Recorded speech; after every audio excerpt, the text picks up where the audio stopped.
now that I have my partner's undivided attention as he carries on his conversations, but you just love to, talk, don't you? I love people, Billy Mack. Come on inside Edison International Field of Anaheim, where tonight, as always, we are live for another presentation of Angels in the infield. It's a gorgeous night for baseball, the finale of this 4-game set. Angels better get going. They need a victory badly. It's the Oakland A's and your world champion Anaheim Angels. And on tonight's show, we will break down Jarrod Washburn, the problems that he has been enduring, and can he turn it around? He's had some good outings in the past against this Oakland team, and he's facing Barry Zito and the A's, and Barry himself not having the stellar season that he expected. Darren Erstad will have a feature on the Angels center fielder and plays the week in Major League Baseball. And that's what we have upcoming here tonight on Angels in the Infield. They're playing show tunes out there on the organ for me. Do you know I love Peggy. On the street where you live. Peggy Ducanella. On the street where you live, from My Fair Lady. I love her. Can you She's got sing great it? Tunes. No, I'm sorry. I'm a little hoarse. Do you have a good voice? Remember that one day you were... Never mind. Billy Mack, welcome to the show. Welcome to the show, ladies and That's gentlemen. right. Billy Mack was here 2 hours before I was even here today. We were breaking it down. He's actually worked today. You know, we got that new show, Angels Insider. You can see it on the weekends, and we were doing interviews today. Mickey Hatcher and Darren Erstad. Right. It was good stuff. It was good stuff, but I can't wait to hear the tidbits. Are they making a trade? I'm going to ask you that in a minute. Let's No, get you're to the insider. As you can tell, this is widely rehearsed. Let's get to the action right now on the field as far as the Angels concerned, because they are struggling. And once again, we're going to see a new face in the lineup tonight in Robb Quinlan. That's right. A little inflection of some new, young enthusiasm. This kid, I took a look at him today, Billy Mack. Yes. He was a ray of bright light. Kid had a big smile on his face. I said, you know, have you not played in the big leagues before? He goes, no, this is my first game. Yeah, oh, I love it. It's You do so love fresh. that, don't you? It's like having a baby in the household. You got a new face, a bright face, a smile at you. Hoping that they can add to that average against left-handed pitchers this year, Billy Mack. The Angels are hitting 269. Last year in their run, they hit over 290 against lefties. So they're hoping that Robb can influx a little pop in that action. Now, first game out, could be tough, though, Billy Mack. Well, you remember we've always talked about initial forays into Major League Baseball, your first at-bat, your first game, the butterflies, the adrenaline, everything that comes with it. So watch that tonight with Robb Quinlan. A lot of things aren't going the way they were this year that they did last year. You mentioned the batting average, the come from behind wins just aren't there. You ask me, I'm going to ask you. Trading deadline is what, Thursday? Are the Angels going to make a deal one way or another to improve? Are they buyers? Let me ask you a question. Are they buyers or sellers right now? Boy, that's I'm putting you on the spot, aren't I? I like it, the hot seat. Yeah. I think that they're going to get by with what they have. They could influx maybe one guy or two guys. Last year, all we go on is his track record, Bill Stoneman. He got Alex Ochoa right at the deadline. Yep. Beautiful move. Now, it wasn't a marquee move, but it was a player that fit nicely. Could fill in the outfield. It was a right-handed bat. Got some key hits for the Angels. Had a great throwing arm. Threw out some batters. That was just for half the season the Angels got him. Look for another small move like that. Yeah, we have heard some big names been thrown around, but so far, nothing really simmering hot as far as a major trade. The Angels, that's just not Bill Stoneman's style, but we'll see. Maybe he'll pull off a surprise by Thursday or on Thursday. Jarrod Washburn, we all expected him to step up and be the ace of aces this year for the Angels. Just hasn't happened, and especially over the last couple of outings, I think he himself would say at least the results have been awful. Has he been throwing the ball poorly? I'm asking you that. Well, you know, the only thing I can see is his velocity's down a little bit, and he can't locate his changeup. Now, last couple years, he's been getting by with 90% fastballs. He's a fastball pitcher. Now, this year, he's having an off year. It's his first off year in the big leagues. You're going to have those years. Right. But his velocity's down a little bit, and the fact that he can't execute that changeup off of right-handed batters, Billy Mack, that's a must for a left-handed starter. I know. I made my living against left-handed pitchers, and the good ones all could command that changeup. It was an off-speed pitch to keep me off balance. Washburn's 87, 88, 89 mile-an-hour fastball is good enough, but if he can't get the changeup over, the slider's not working, these big league hitters are sitting all over that this year. Third, fourth time around for Washburn in the league. They're starting to catch him a little bit, but it's going to help him. He's going to make some adjustments too, Billy Mack. He and everybody else has to step it up. The Angels keep saying all the right things. Now they've just got to get the results. And Oakland had been struggling offensively. There's no question about that, but they've come in and they've swung the bat freely, especially surprising yesterday against Ramon Ortiz, who had really been pitching well. Hot and cold, you just never know. Both of these teams, the Angels and A's, came off sputtering after the second half break. Up in Minnesota, the Oakland A's were getting torched. The Angels were getting spanked by the Orioles. So now you're seeing the Oakland A's come out of their funk. the Angels will come out of theirs. Believe it. They've hit the ball hard. There's not a lot of strikeouts amongst the team. They're just not getting the breaks, Billy Mack. That's simply put, and that's how the game revolves, around breaks and also peaks and valleys. They're in a valley now. They'll come out, but can they come out before it's too late to catch up? Yeah, I want to get to an important factor after you break down the Hyundai game summary for us. I like to see it early, though, and there's another one-run loss. The Angels won a lot of those last year. They couldn't come through for Lackey. Saturday, McMillan, Tejada, their offense has come alive. They went ahead and blew the Angels out of the water. Sunday, same results, and Hudson, he's a dominant pitcher who's had 10 no decisions this year, Billy Mack. Yep. Think of what his record could be like, but the team has won 9 of those 10 games. Now, if the Angels are going to make a run, see, the problem here is, let's just take the division out of the equation right now. Let's not give it to Seattle, but let's say you're going for the wild card. Well, before it was maybe Oakland and then Boston, but now all of a sudden Chicago and Toronto, they've bolted ahead of the Angels in that wild card chase, and Minnesota has pulled even with them. So it's not just 1 or 2 clubs. Now you're worried about 4 or 5 different teams that you've got to overtake. Billy Mack, pay close attention to this Oakland A's team. Lack of offense in the outfield. Heck, they were last in the league for outfield home runs at 27. Yeah. Now 28, 29. McMillan's hit a couple during this series. But let me tell you, what's emerging on this Angels, on the Oakland A's staff is not just the 3-headed monster we like to talk about, Mulder, Zito, and Hudson. Rich Harden, the 4th head of the monster, is starting to grow. They got 4 heads now. Forget about the wild card. This Oakland A's team could take it all the way. You know, that said, Ted Lilly might be the trade bait to try to get a bat coming up this week. Here's our Just for Men rejuvenating play. No play for Mr. Gray. 9th inning, Hudson looking for the whitewash. Whenever you spot him a 6-run lead, he's going to be nails. And he was going for the complete game shutout until Adam Kennedy says, "No! You will not leave here with a shutout when I'm hitting." Did his talking with his bat, a sweet Did he say that? Did he say that exactly before he swung? No, Billy Mack, I don't think so. But you know what? That's what I'm saying he said, because that is a message sent. He wouldn't go home with a shutout. And for that, it's our Just for Men hair color rejuvenating play. As always, no play for Mr. Gray. Shoney's up with us. Scott Schoenweis. He's in the hot seat. Black, when are we getting Blackie? Oh, he's pining for time. Blackie. We'll see in a minute. I got you. I got you. Keep coming, honey. You're doing great. I need a haircut. Yeah! I need a haircut. Bill? Fantastic Sam's. No appointment necessary. I'm right behind you. 7 days and nights a week. Hi, I'm Keith Hernandez. And I'm Walt Clyde Frazier. What a marvelous night for the action. Let's go to the play-by-play. Oh, there's Mr. Graybeard approaching Miss Hottie.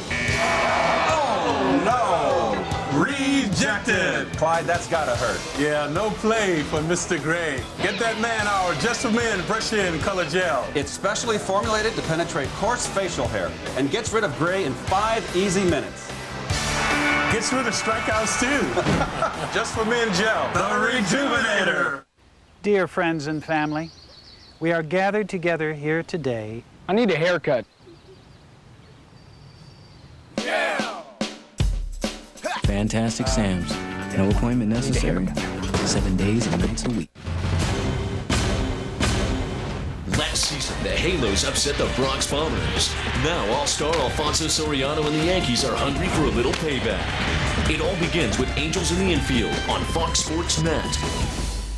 Tonight on the best damn sports show, period. Falcons Super Bowl bound, Atlanta's new wideout, Fearless Price reveals the reason why. Plus Pro Bowl linebacker Jameer Miller and a J-Lo surprise on Best Damn. Tonight at 10:30. Fox Sports Net is proud to present Angels in the Infield, brought to you by Hyundai. When your car comes with America's best warranty, you win. And by Allstate. You're in good hands with Allstate. And we welcome you back to Edison International Field of Anaheim. As always, emails. We want emails, and hopefully we'll get a chance to answer them when the Yankees are in town in the next few days. But what's that address, Hud? That address, we got to hear from you. That's foxsports.com. The key word there is Angels pregame. That's right. Don't forget that. Angels pregame. Wait, should they send pictures? Yes, if you would like us to view you, send a picture. Let's get to our ITT Tech play. 5th inning, check it out. Ground ball. Darren Erstad covers. Oh, no, not a ground ball. Erstad going for a fly ball. Hey, he's awesome, man. He picked up that, I don't know where he was playing. He had to go cover a lot of ground for that ball. I was out of gas at that point. Not a real good pitch, but great center fielder. He's awesome. That's Scott Schoenweis talking, by the way. Doing a little bit of action, a little bit of highlight action for us. That's all right. You didn't have to listen to me. Well, it's better because I couldn't even read it. There it is, ladies and gentlemen. That's the copy you're supposed to read. It's our ITT Tech Play, technically speaking. I'm Bill McDonald. This, of course, emblazed in blue is Rex Hudler. And that, ladies and gentlemen, is your southpaw of choice, Scott Schoenweis. That. Him, he. That. Is that rude? Not very nice. Oh, no. This guy's one of the quality left-handers. More teams are calling for him than anyone. Something? He's happy because his Dookie Elton Brand is staying here in L.A., aren't you? Or did you want him going somewhere else? I don't know. Cherokee Park's come down and visit me the other night. Oh, did you? Yeah. I don't know Elton. I know Cherokee real well, but. How are they going to be this year? I don't know. I was trying to get Cherokee to come out to Phoenix. Okay. Duke Blue Devils, ladies and gentlemen. Scott Schoenweis. All right, let's get it right on the table right now. You have not asked to be traded. I mean, you'd love to pitch here and start here, right? I do. I do. Absolutely. I do. I love it here. Baseball-wise, I love it. Off the field, I love it. It's close to home. My family loves it. It's a great place to play. Fans are awesome. We won a World Series last year. It's out of my control. Yeah, there's a misconception maybe going around that you want to be dealt, but you'd love to have it work out here. Yeah, I mean, the best case scenario for me would be to be in the rotation here. I mean, that's not a real big secret. But you know, when the year started and I was told I was going to be in the bullpen, and that was it. I don't have a control. I just want to go out and make pitches and pitch well, and I want to contribute. Talk about that action right there for us, please. Oh, that's just some fuzz in there. I don't know. That's an interpreted fastball. Some what? I'm in the game. I'm in the game late. You know, I'm just trying to throw fastballs and hit spots. And I think what I learned about being in the bullpen is to be aggressive, trust your stuff, and go right at guys. And you don't have to nitpick and what have you. And if I could take that mentality back into being a starter, I think it would help me out. So the big question is, how does a player deal with the trade rumors? How do you deal with that? It's part of the game. I mean, you know what you signed up for. It's part of the job description. You still have to make your pitches. You still have to be a good teammate and work hard. And, you know, yeah, in a flash of a pan, you could be asked to get on a plane and go to a totally different city and turn your life upside down. But it's part of the game, and you kind of know it going in. Now, you would rather be a starter. You're a starter by trade, but as long as you're out there, you still want to pitch more than you have been. Do you have one of those rubber arms that can come out after every couple of days, or once you throw, can you not throw for a couple of days after that? No, I think one of my biggest attributes is that I'm pretty, resilient. You know, I can throw a lot of the time, and I don't know what it is. Shields is the same way, and although he just doesn't have a whole lot of muscle, so you can't really, dog him all you want. Skinny like that. So, but like I said, I never ever came out and said I want to start and demanded to start or anything. I just felt that being in our bullpen, we got a great bullpen. I just want to contribute. I'm competitive. I want to play, and I just wanted to contribute more for this team being in the bullpen. Okay, say you got traded tomorrow. They told you after the game tonight you're traded. Yeah. How long would it take you to stretch your arm out long enough to where you could be a starter for somebody? How many innings would you go the first time out? I think innings would be pitches would dictate how many innings. I think I could probably throw 45 pitches. Wow, in today's game, that's 2 innings. Which, for me, on a good day, 45 pitches is 4 innings. On a bad day, it's 1. So, I think yesterday I threw about 39 pitches with an intentional walk. So how would you stretch out your arm to get it ready for the next start after that? You just got to throw. I mean, you just got to get yourself used to throwing that. And it's kind of, you're in the fire. You just go out there and you do it, and your arm gets used to it. In my case, I don't think I've been away from it that long to where it would take a little less time than someone who's never done it before. Because we got to go one-word answer. How's your golf game? 0. No golf. All right, take a break. When we come back, we thank Scott Schoenweis. Right now he's an Angel, wants to stay an Angel, bottom line. Take a break. When we come back after this, we'll take a look at Darren Erstad, who patrols center field for your Anaheim Angels. Hud's going to join Fizz. We thank him. We'll see you all in a minute back at Edison International Field of Anaheim. After 90 years, we know what it takes to move California. Get moving with a 2003 Chevy Silverado. Now with $1,000 bonus cash. That adds up to a total of $4,000 cash back on Silverado. Talk about a bonus. Car and Driver's best pickup for the 3rd year in a row. Now with $4,000 total cash back. See your Southern California Chevrolet dealer.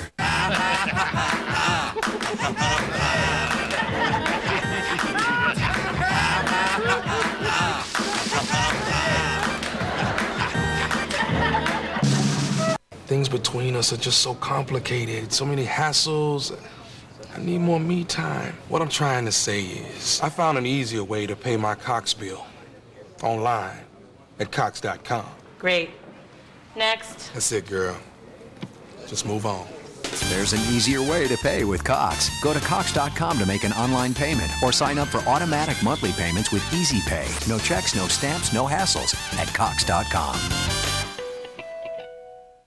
Fox News Channel, 24 hours a day, covering the news that's important to you. With live updates, breaking news, and exclusive interviews. Plus a powerful primetime lineup that puts it all into perspective. From market and business updates to the politics of government to the biggest issues facing us today.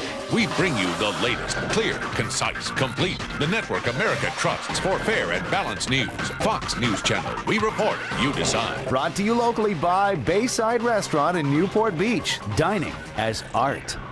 Trying to salvage something here in this Monday. We thank Scott Schoenweis. We also thank, of course, the great Rex Heller with Fizz, play-by-play in a matter of moments. Darren Erstad trying to get things going, get that motor energized. One thing we do know about Darren Erstad, he is a leader on this Angels team.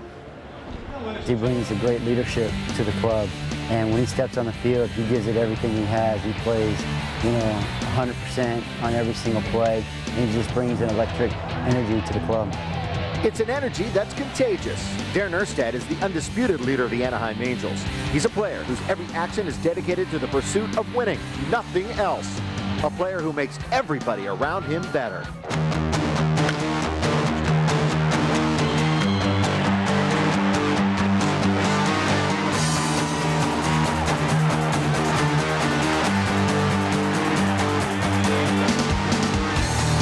That's what we're all here for. We're not here for individual goals. We're here for team stuff. And whatever our manager feels like is the best formula for us to win, I'm all for it.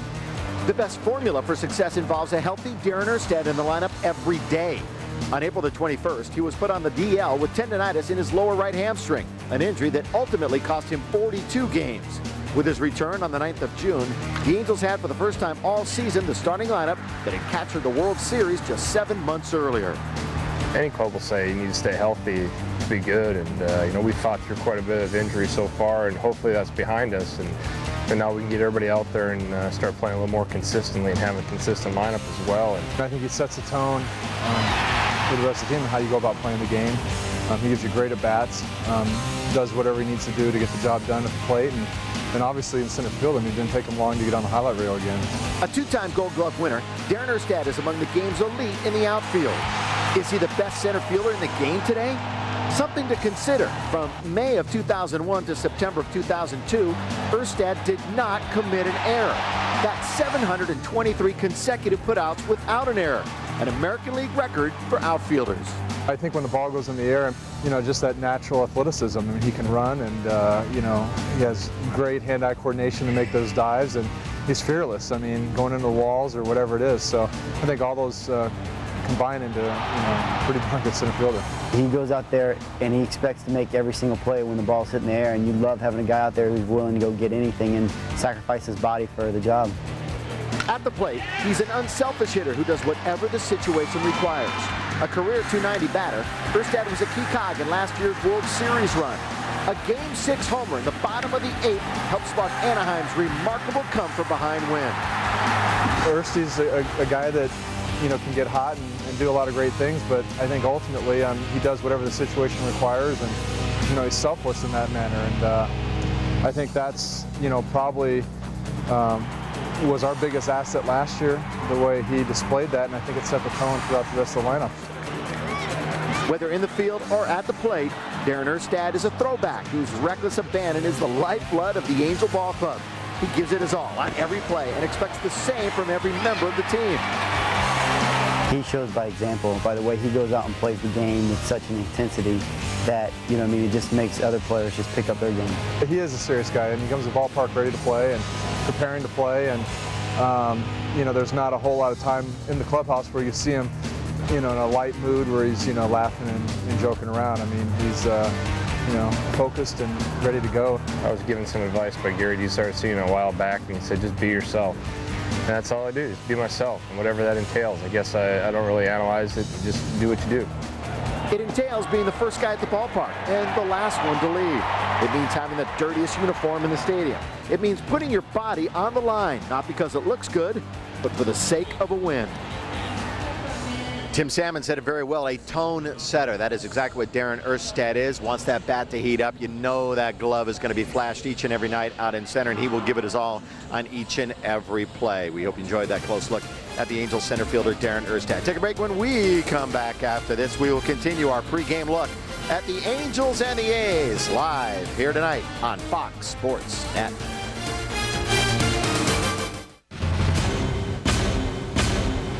Last season, the Halos upset the Bronx Bombers. Now All-Star Alfonso Soriano and the Yankees are hungry for a little payback. It all begins with Angels in the Infield on Fox Sports Net. Now, a certain testing machine says that this light cigarette has less tar nicotine in it than a regular cigarette. Why? Because we poke microscopic holes into the filter. That dilutes the amount of bad stuff the machine sucks in. Aha, but you see, people aren't machines. I mean, all they need to do, often without knowing it, is cover these holes with their lips. They wind up getting the same amount of tar nicotine as from a regular cigarette. They think they're cutting back. Now that, my friend, is the power of good marketing, eh? Can't even see the holes in this thing.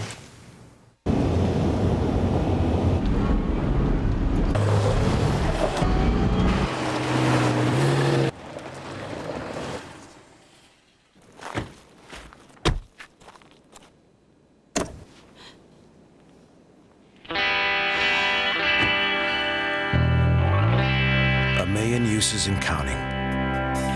The 210 horsepower supercharged Nissan Xterra. I initially went to a university, but that wasn't for me. I ended up making hamburgers across the street from campus. I heard an ad for ITT Tech on the radio, and I said, well, maybe I should give them a call and see what I can do there. So I did. Today, I maintain test equipment that's used for making military weapons for the government. I get a great sense of pride out of my job. We are educators helping people build a foundation for the rest of their lives. ITT Technical Institute, education for the future. To find out more, call 1-800-ITT-TECH or visit us on the web. You know what time it is right here at the ballpark? It's Hammer time. As MC Hammer is here. He's gone by a number of different monikers throughout his career, but Hammer threw out the first ball and threw it pretty well, too. Had some velocity on it, didn't he? Pretty well. All right, dealing it, throwing him down will be Barry Zito for the Oakland Athletics.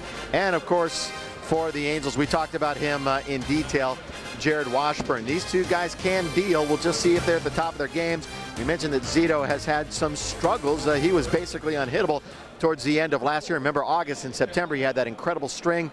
Well, this year he's been up and down, but for the most part, the pitching once again has carried this Oakland A's ball club to the position that they are in as they battle for that wild card. Back with more in a moment.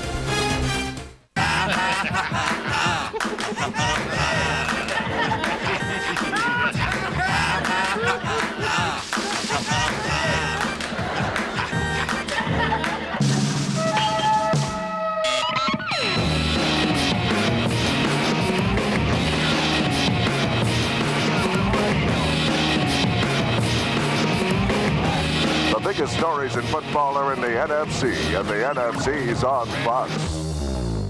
By now you must have heard about the Dodge Summer Sales Drive. Summer's half over. What are you waiting for? This could be your last chance at great deals on a wide selection of America's best-selling minivans, including Dodge Caravan ES, featuring dual power sliding doors, power liftgate, available rear DVD player, and Dodge's 770 powertrain limited warranty. Now during the Dodge Summer Sales Drive, get $3,500 cash allowance or 0% APR on Caravan ES. Let us prove we have the best values in America. Let's say this is your car. Nice hardtop. If you drive safely, meaning you do stuff like obey the speed limit, always check your blind spot, and avoid accidents. Hey, watch it, lead foot. Then Allstate could reward you with something you'll eat right up. Some green. Up to 20% off your insurance bill. It's the Allstate Safe Driver Discount. Call today and find out how you're in good hands with Allstate. Hey, this is for the safe driver. Here you go. Outstanding matchup tonight, Zito and Washburn. For Washburn, he has an ERA of under 4 lifetime against the Oakland Athletics with a record of 5-7. His last outing against the A's this year was back on the 6th of July, and he was defeated in that game 6-5. Upcoming home games, the Yankees are here tomorrow, Wednesday, and Thursday. The Bronx comes to Southern California. It's going to get ugly, but we can't wait.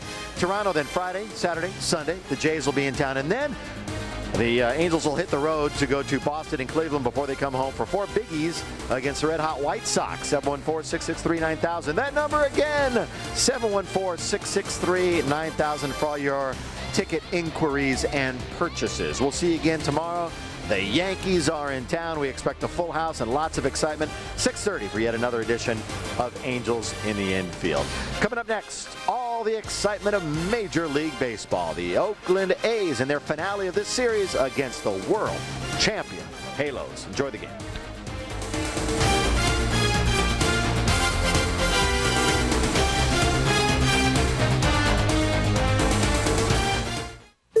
The herd is constantly migrating, driven by instinct to where the signal is weakest. The antelope live as they always have, man's unwitting accomplice in making coast-to-coast walkie-talkies possible, bred to instantly relay radio signals as they frolic, graze, and even mate across the vast reaches of America. No, that's not how we did it. Introducing Nextel's coast-to-coast walkie-talkie. Now that's a walkie-talkie. So where should I play next year? Where do you want to play next year? Because you have offers from Dallas, Toronto, Miami, and LA.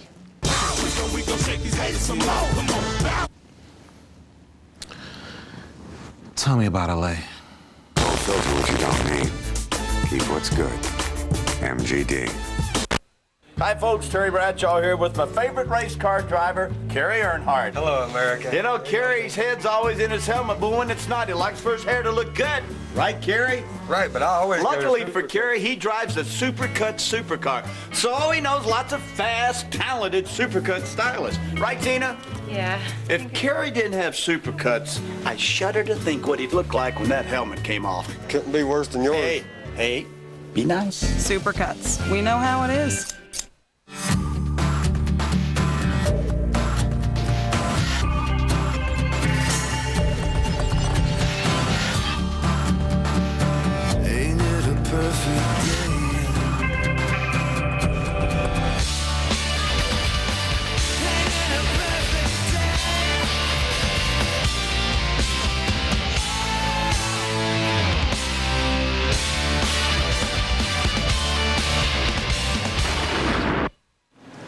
Hey, Dad, this computer would be perfect for school.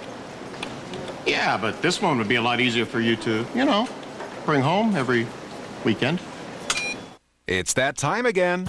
And Circuit City is the place for back-to-school gear. Come in and save $300 on this amazing 17-inch widescreen notebook PC from Toshiba with a DVD player, CD burner, and Harman Kardon speakers. Now just $1499.99 after instant and mail-in rebates. Circuit City, we're with you.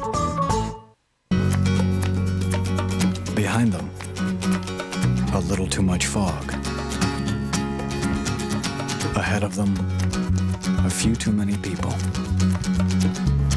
But right now, life is perfect.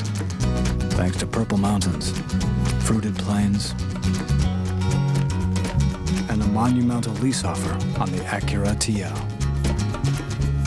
See your Acura dealer for details. Tonight on the SoCal Sports Report, Tiger and Ernie teaming up on the golf course. And the baseball trade deadline approaches. Baseball analyst Mark Gubicza joins us, laying out the plans for the Dodgers and Angels. SoCal Sports Report tonight at 10. You're watching World Champion Angels Baseball on Fox Sports Net. The Oakland A's have the best trio of starters in the league. Tim Hudson, Barry Zito, and Mark Mulder have won a staggering 69% of their games and are only getting better. Tonight, the Angels need to break out of their hitting slumber against one of the league's best as Barry Zito is on the hill. Angels baseball is next.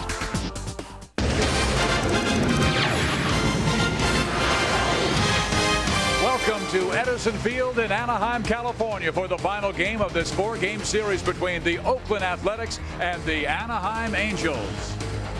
Hi, everybody. Steve Physiak, Rex Hudler with you. The frustration and confusion continues as to why the Angels have struggled so mightily since the All-Star break. Rex, they have gone 2-9 in their opening 11 games after the break, and they have suffered in every area of their game. That's just another little valley that you go in as a baseball team. Now, the Angels could be running out of time, though, some people think.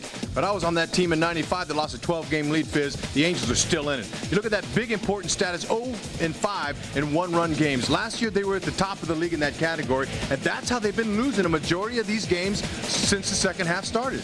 So Mike Scioscia will look to the minor leagues to help out his offense. He brings up last year's minor league player of the year, Robb Quinlan, out of the University of Minnesota, and he will start at first base tonight. A fresh face. I mean, he's like having a new baby in town. You look at him, he's smiling. He's never been in the big leagues before. They're hoping that he can ingest a little bit of offense that the left-handers, against left-handed pitchers, anyway, they're only hitting 269 as a team this year. Last year, they hit over 290 against left-handers, so they're looking for him to bump it up a little. But he will have to go against one of the best left-handers in the game. Last year's Cy Young winner, Barry Zito, is on the mound for the Oakland Athletics. On the hill for the Angels, Jarrod Washburn. It's the Angels and A's last game of this 4-game series, coming your way next on Fox Sports Net.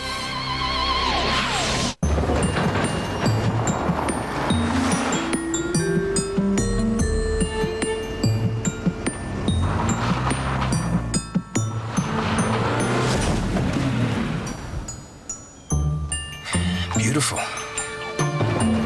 Why did Car and Driver name it Best Luxury SUV for 2003?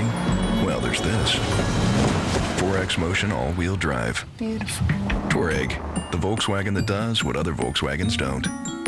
I'm here in the Northwest to promote my Northwest Chicken Salad. It's really authentic with all the flavors of the Northwest, like authentic Northwest fajita-style chicken, roasted sweet corn, black beans, and the Northwest kick of spicy pepper jack cheese and creamy Northwest dressing. Wait a minute, that can't be right. Whoops. I'm here in the Southwest to promote my Southwest Chicken Salad. Try the Southwest Chicken Salad, one of 3 salads made fresh daily. Push the limits of DVD with Daredevil. What do you want? Justice. See 360-degree views of fight sequences. Explore the many dimensions of Shadow World. And discover secret special effects. You're holding back. Don't. This DVD gives you all 5 senses. You want a rematch? Take DVD to the limit. Own Daredevil tomorrow. Let's play. Hi, Matt Phillips here, where we'll move you into a brand new 2003 Buick. See why they call Buick the spirit of American style. Come to Laguna Hills today, where the weather is cool, but the deals are hot. Right now, get 0% financing for 60 months or $3,000 on Centuries, Regals, Park Avenues, Rendezvous, and LeSabres. Phillips Buick and Pontiac, over 30 years in Laguna Hills.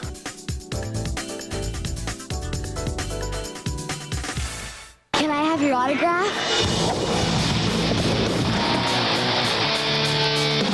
Right now, get up close and personal with big names like Bob Burnquist and Mike Metzger as they spin it, slide it, and flip out. It's all part of the excitement of the X Games experience at Disney's California Adventure Park. Pop! I got this one. Every day, now through August 10th, only at Disney's California Adventure. We'll keep it. The best damn sports show, period. Tonight on Fox Sports Net. Fox Sports Net presents Anaheim Angels baseball, brought to you by the Mercedes-Benz dealers of Southern California. Affordable luxury, great values. There's nothing else like a Mercedes-Benz. By Gatorade Thirst Quencher. Gatorade, is it in you? by Jack in the Box, where we don't make it till you order it, and by Aflac. Ask about it at work. Tonight at Edison Field, the Angels will try and stop a tailspin that has seen them lose 9 of their last 11 games after the All-Star break. It's the Angels at 51-52 going against the Oakland Athletics. They are 60-44 in second place in the American League West, 3 games back of Seattle, while the Angels trail the Mariners by 11.5 games back. Eric Chavez will be part of that batting order for the Oakland Athletics. That's brought to you by Volkswagen. Eric Burns will lead things off, then Mark Ellis, Miguel Tejada, Rubio Durazo, Ramon Hernandez, and Eric Chavez. 19 home runs this year. He's only 25 and already has 124 for the A's. David McCarty will play first base, then Terrence Long and Adam Pyatt. And on the mound for the Anaheim Angels, he's the 28-year-old left-hander from Webster, Wisconsin, who has had a hard time since the All-Star break. He has allowed 15 runs in 9 1/3 innings since the break. You can see what he's done there. The ERA was at one point a real nice under 3, or right at 3, but he's going closer to 5 now. You can see what he's done. The walks aren't too bad, 36-72. A lot of hits, 141, and they've touched him up a league-leading 27 times over the fence. So Wash is going through a little mental concentration lapse. He needs to focus. Don't lose confidence in that fastball. That's his bread and butter. Keep better command of that changeup. He's going to have to utilize that pitch more often for success against the right-handed batters that managers stack against him. And he's pitching for his newborn son, Owen. So it might be a fresh new start for Washburn today. Well, he hopes he finds it right here, and he throws a strike to the leadoff batter, Eric Burns. But Jarrod Washburn, coming off the shortest outing of the season in last Wednesday's 12-9 loss to Texas, gave up the most runs he has ever given up in a game in his Angels career. 10 runs, 9 hits in just 3 1/3 innings. Burns has a 1-1 count. And he swings and fouls it back and out of play, and now it's down to the count 1-2. Burns out of UCLA, and Jarrod Washburn out of Wisconsin Oshkosh. Burns getting back in that leadoff spot. Kenny Maka looking for a guy that's going to drive the bus. That's a term you use. Who's going to get things started? He hasn't found that guy yet. Washburn came inside with the breaking ball, and Burns just lifts it foul back and out of play. Eric was one of Ken Maka's bright spots for the month of June, and since that time he has really been in a slide. Just 6 hits in his last 67 at bat. Kenny Maka, people have heard us talk about how he's ready for a managerial job the previous 3 or 4 years. Finally, he gets his shot this year. After 31 consecutive 1-year contracts. How about that? That's right. That guy can endure. Replaced Art Howe, managed 4 years in the minors, and his minor league clubs always won. He's from Pennsylvania, Pittsburgh, at coal mining country, at steel country. Washburn here is trying to get Burns out. He's thrown 6 pitches, 4 of them in the zone and 2 out. He's trying to mix him up on Burns. Burns a good fastball hitter, but the job for a leadoff man is to see as many pitches as you can.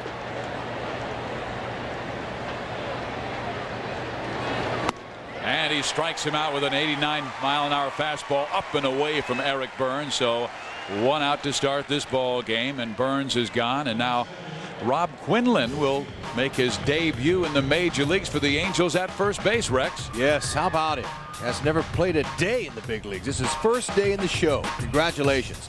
Garrett Anderson, Erstad, Salmon, you know them. Spezio, Eckstein, and Kennedy against the left-hander today is getting the start at second base. Washburn and Benji Molina's doing the back catching.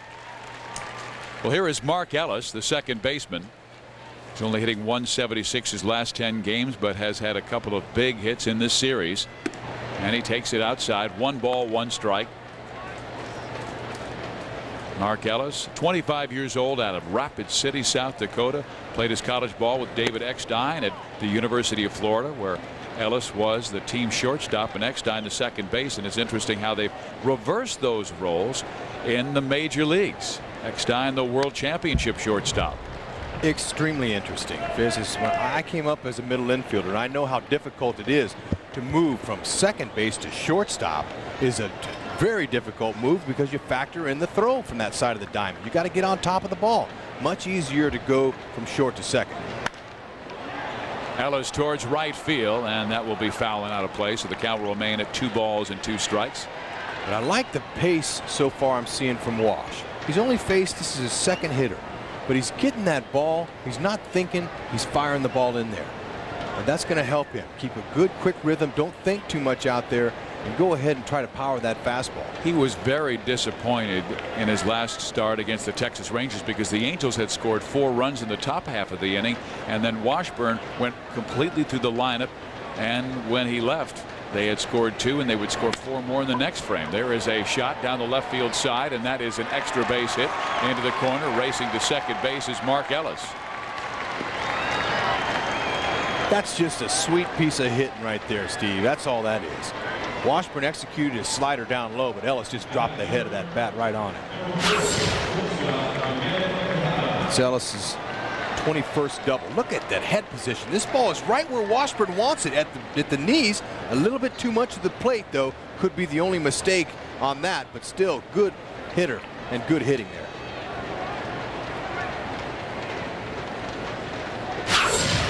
Well, with Mark Ellis now at second base, Washburn has allowed 32 doubles and 3 triples this year, and that combined with the 27 home runs that he's allowed, that is the #1 mark in the American League, as most allowed. And now he will face Miguel Tejada, and Tejada has not been hotter this year than he is on this road trip, particularly in Anaheim, hitting .372 on the trip. But the problem he has had his entire career is with the guy on the mound, Jarrod Washburn. 33 at bats, Rex, only 1 hit. That's a lot of at bats. Only getting 1 lousy knock. And you would think it would be a lefty versus lefty, or a right-hander versus a right-hander, but this is lefty versus righty, where the offensive player should have a greater opportunity to get a base hit.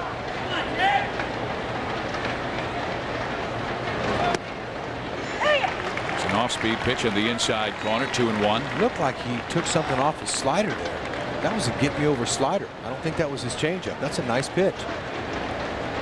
Bud Black did a lot of work with Washburn in between starts. I mean, not the physical work of throwing, but he got him on the backside of that mound, throwing uphill. Helps him strengthen his arm, make it longer. Outside and high, it's 3 balls and 1 strike. He's talking to Washburn about letting go out front. Really reach out. That's where you get the extra velocity, something that he's lacked his last few starts. So Bud Black, the mechanic, has had Washburn in the shop this past week, hoping to work out some of the fine-tune some of those mechanics. Get him to reach out, stretch out that arm. And there is ball 4, so a double, now a walk to Miguel Tejada. And Washburn isn't quite out of the woods yet. I mean, last week when he had that horrible game giving up 10 runs, he said it was the worst time in his career. And he said he didn't know what was wrong. He said, quote, "I don't know if it's physical or mental. I have absolutely no idea what I'm doing on the mound right now." Well, that's why he spent the time with Buddy Black. And Rex, you talked about throwing on the backside of the hill uphill. Why would that help you extend? Because you don't, of course, you don't throw all out from that position, but it helps you strengthen your arm. As you're stepping uphill, you have to reach out. In order to get a strike over the plate, you got to really reach out. Now a Rubio Durazo, and he takes strike 1. Durazo hitting .207 the last month. This is the most he has ever played in a big league season, simply because he was a alternate player with the Arizona Diamondbacks, and then Billy Beane acquired him, a guy who he'd been looking for the last 3 seasons, and finally got him from Arizona, and he's finally playing full time. He has a great eye and has an on-base percentage this year alone against the Angels of 46. 71 walks in his 344 at-bats.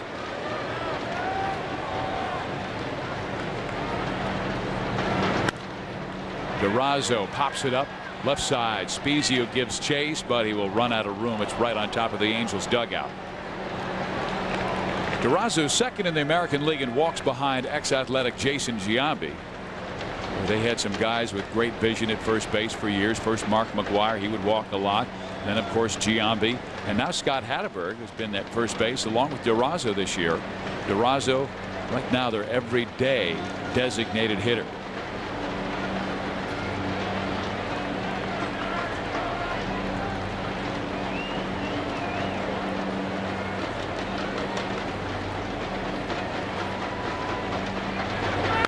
Goes high fastball popped up. Spezio, Molina chasing it. Scott calls off. Benji makes the catch and the runners stay put.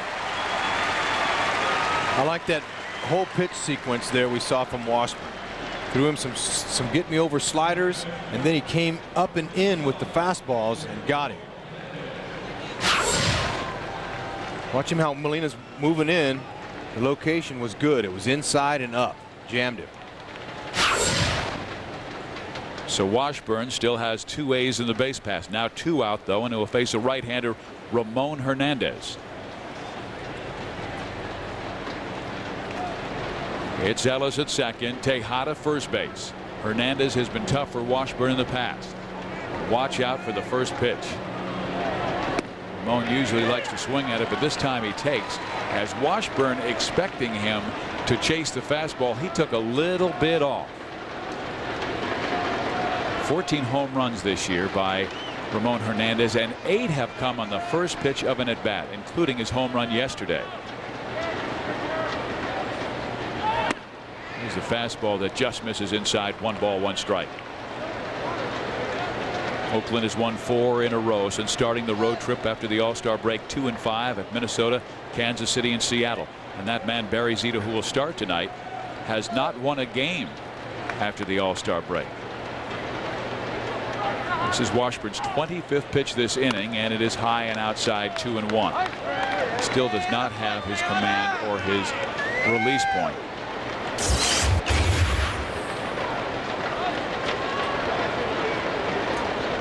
It's not the kind of ratio he wants to start the game. He can make a pitch here and get out of it. He's all right in the first.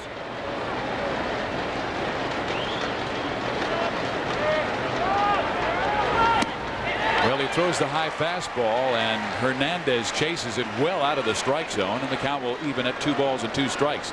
But there were times earlier this year, where you go, I have never seen Jarrod Washburn any better. I mean, his fastball was crisp at 92. His slider was really breaking well. And then all of a sudden, it looks like it has been watered down. His stuff.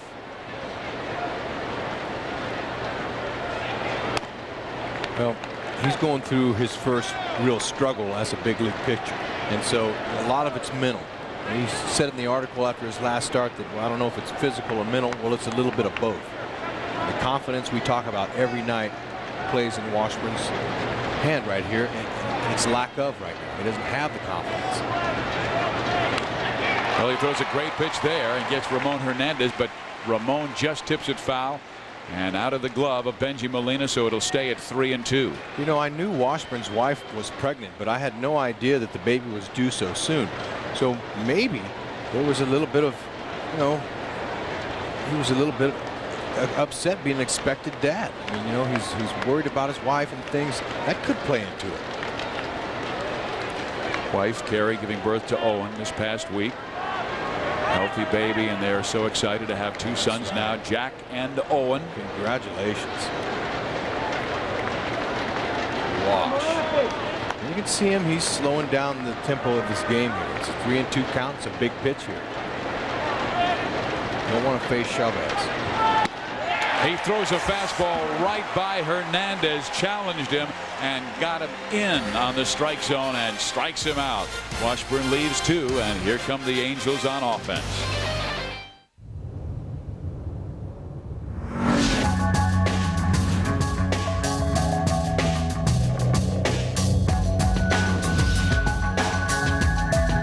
The Infiniti G35. 260 horsepower, sport-tuned suspension, Motor Trend 2003 Car of the Year.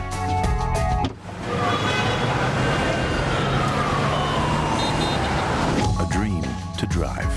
The Infiniti G35. Flat, Sometimes small businesses hate the word flat, as in sales are flat. Other times they love it, as in one flat rate for all your calls, and savings that are flat out shocking.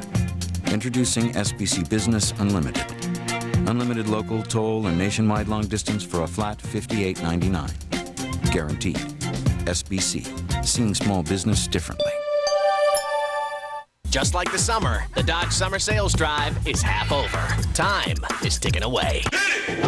This could be your last chance at great deals on a wide selection of the California exclusive Ram Bighorn, our hottest selling truck with an available V8 Hemi engine, 20-inch wheels, and Dodge's 770 powertrain limited warranty.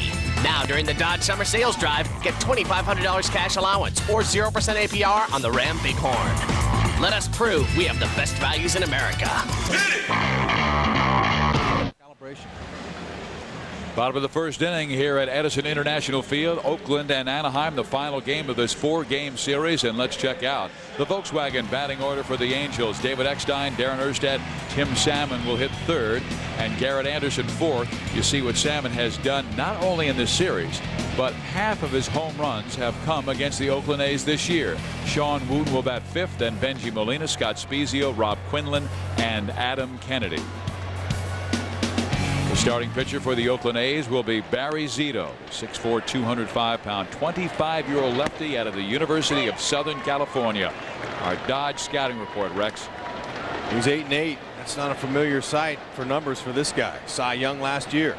He's had some control problems. 60 walks. He walked 6 batters in his last start. That's not a good sign for him. He's got a good cut fastball that he'll throw to lefties or to righties. Curveball and changeup. Real nice curve. Too many walks though. Wants to get ahead so he can set up that nasty hook. Fastball hit on the ground. Tejada, tough play, and it finds center field. A base hit for David Eckstein.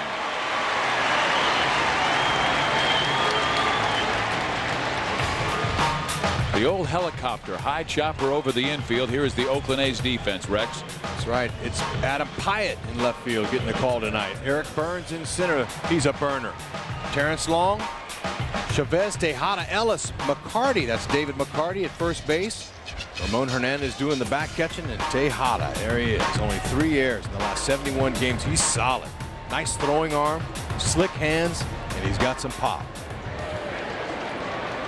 Now Darren Erstad. Erstad in a 1-for-18 slump, and he shows bunt, pulls the bat back, takes a strike. And that was even though Darren was really feeling comfortable at the plate, really liked where his hands were, was showing great demonstration in batting practice with Mickey Hatcher. And you know, it's hard to explain. You feel good, but you don't have anything to show for it. Look at that, 0 for 11. Strange game. Popped up. Miguel Tejada. 1 out. But you know, when you're in a little team tailspin like the Angels are, Fizz, my past experience, and I played on a lot of teams that were under 500, is you have to look for positives. Coming to the ballpark, I talked to Mickey Hatcher. I said, Mickey, today I said, when you come to the ballpark, the only 2 positives I see right now is that you've beat Barry Zito before this year, and he's struggling. As hitters, you got to like that. And he says, you're right, Hud. We should hopefully try to keep him down right now and use the confidence we had from beating him earlier in the season. Now Tim Salmon. You must look for positives when you're in a slump. You've got to look for those. There's a ton of negatives around you, but you got to dwell on the positives. Well, after yesterday's 10-1 loss to Oakland, Mike Scioscia held a closed-door meeting with the team to try and lift the team out of this 2-9 spin since the All-Star break. See Zito's move. He's not too tricky. He's not going to try to, trick you. He doesn't have that type of move, but he'll keep you close. He's a good athlete. He knows how to pitch. Last year's American League Cy Young Award winner. Incredible year, winning 23 games. Salmon takes inside. But Barry Zito will try and avoid falling below 500 in over a year and help the A's complete a sweep of Anaheim. The last time he was under 500, Rex, he was 1-2 in April last year after a loss to the New York Yankees. And after that, well, he would just go 22-3 the rest of the way in the final 5 months. Ooh, nice changeup. He's got all 3 pitches. He looks good. I mean, when he has command of him, he's dominant. The Angels, if they can get him in trouble anytime in tonight's ball game, they're going to have to get the big hit to put him away.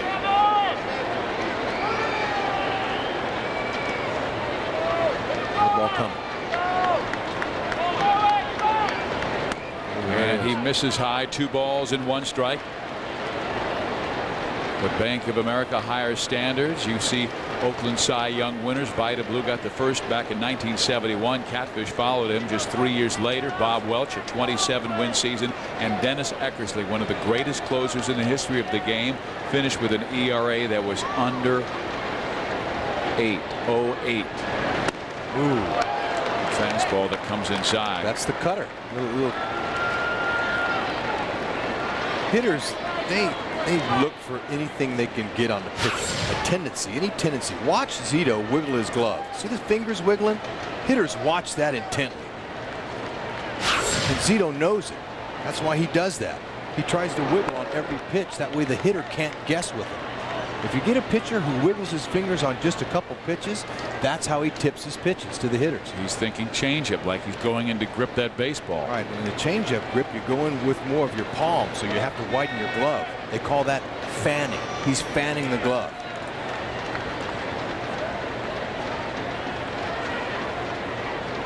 Eckstein does not go, and Salmon hammers it foul left side. So what you do as a hitter, when you see him wiggling on every pitch, you got to look for the fastball. See how he's not moving the ball around too much, but he's moving his fingers. That's a decoy. He's trying to trick the mind of the hitter. Another way the pitchers do that. Trying to get the hitter out any way they can. Salmon hits it high in the air to right field. Terrence Long is right there. He'll make the catch, and Eckstein back to first base. So after the base hit by Eckstein, Erstad pops up. Salmon flies out to right. And that will bring Jarrod Anderson to the plate. You'd think left-hander, tough left-hander against left-hander. The advantage is always to the pitcher. In this case, the great Cy Young winner, Barry Zito. But as we were talking to Jarrod Anderson around the batting cage before the game, whenever Jarrod is asked a question like as we asked, hey, how are you doing against Zito? He won't say anything except check the numbers. That means he has great numbers against Zito, and there they are, 364 and 2 big flies. Check the numbers. How many times have we heard that from Jarrod against great pitchers around the American League? And he'll flash that smile, that $1 million smile he's got. And he's not bragging. No. He's just saying check the numbers. And I like to ask him, how do you do off this guy? He'll tell you. Ooh, look at that big bender. That's that curveball at 72. That's got some wicked hook to it. A lot of terms used for that pitch. Pitching coach Rick Peterson. He has some talent to work with Zito, Mulder, and Hudson. And this newcomer Rich Harden and Ted Lilly pitched a gem on Friday against the Angels. Gotta love to be their pitching coach. In fact, you could ride their coattails all the way.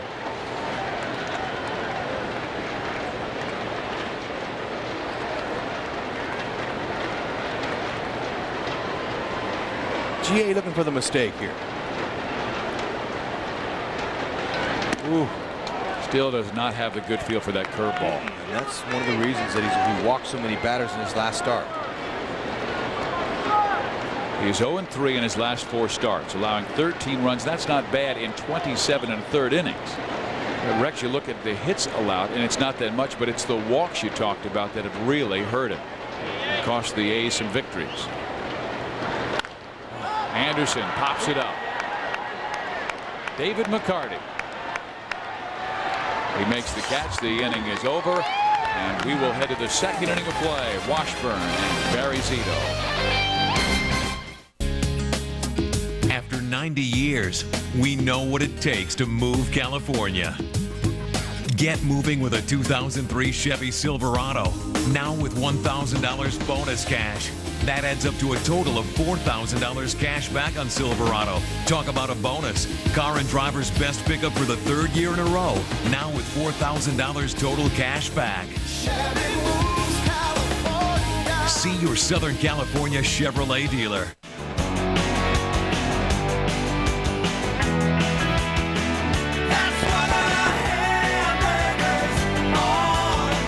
This month, Foothill Ranch Chrysler Jeep Dodge is celebrating our 1-year anniversary. To mark this special occasion, we're having our biggest sale ever. All month long, we'll be offering great deals on all new and used vehicles in our entire inventory. Nothing will be held back. We're even having a barbecue every Saturday and Sunday with food and drinks for the entire family. But you'd better hurry. You only have this month to take advantage of these huge savings during our anniversary sale. Come celebrate with us at Foothill Ranch Chrysler Jeep Dodge in the new Foothill Ranch Auto Mall at Lake Forest and the 241 Toll Road. Hungry for a legendary burrito? How about whole chips and homemade salsa, steak or chicken fajitas, or maybe a great tasting light menu? Then you're hungry for Supermex. Since 1974, Supermex has been serving great homemade Mexican food in a fun family environment. Come relax on our patio, quench your thirst from our full bar, and enjoy our daily specials. Lunch, dinner, or takeout, bring the whole family. Supermex on the corner of Culver and Walnut in the Heritage Square, Irvine. 5, 4, 3, 2, 1. Weekdays on Fox Sports Net. Isn't that a perfect picture? Brother and sister at the ballpark, finishing dinner and enjoying the ball game. We go to the second inning of play. Jarrod Washburn on the mound. He threw 29 pitches in the first inning, 17 for strikes. I'll tell you that's too many, and now he'll face Eric Chavez. And Eric has had a tough time against left-handers throughout his career, and even more so this year, only hitting 184 against southpaws. He misses down low, 2 balls and no strikes. Washburn's had his way with him. Chavez is only 4 for 22 in his lifetime. Knocks that one past Adam Kennedy into right field, so make it 5 for 23. Coming up after the game, it's the Southern California Sports Report. 30 minutes of nightly sports news completely dedicated to the home teams throughout Southern California. And we will have a report on this game tonight. Also a battle at the bridges and Lakers' reaction to the Kobe case. That's immediately after the ball game on the Southern California Sports Report. Here is David McCarty, right-handed hitter out of Stanford University. Called up from the minor leagues recently. He has good power, hit 15 home runs in the minor leagues, and goes after the first pitch by Jarrod Washburn and pops it up to shallow left field. And it's David Eckstein coming out of nowhere and cuts off Garrett Anderson and makes a sparkling catch, and back to first base goes Eric Chavez. Woo, that's a big out right there, and it's a tough play for Eckstein. With the 3 fielders converging on the left side of the diamond, it's the same way on the right side. When that triangle comes in like that, you never know what's going to happen. Eckstein comes away and no bodily harm. Sometimes guys will crash into each other. You see him yelling for it. He's focusing on it, and he knows Garrett's coming in there. It's like a receiver going across the middle knowing you're going to get hit. Except not that time. Now Terrence Long, and Long takes outside, ball 1. And Rex, one thing you were talking about yesterday was hunger and passion, and plays like that show you that the Angels have it. And particularly when all 3 guys were yelling, "I got it, I got it." They're going for it. Heart is not the problem. They have, and they hustle. They work hard. That's not the heart. I talked about hunger. Defending the title. You know, knocking the hitter off the plate. Just some little things that you do when you're trying to protect something. It's your world championship that's at stake here. You see world champions defend their title, you see a little bit more hunger. And to their defense, their Angels offense, they've hit the ball hard, and they just haven't gotten a lot of breaks. Now Molina told me before the game he was going to try to stay out of the way of being a ball magnet tonight. And already here in the second inning, he takes one off his hand. And this was after it was hit. It hit Terrence Long, so Long will go to first base, and to second base will go Eric Chavez. Well, this is funny. Now he turned in, barely caught him on the hip, and the rebound hit Molina's hand.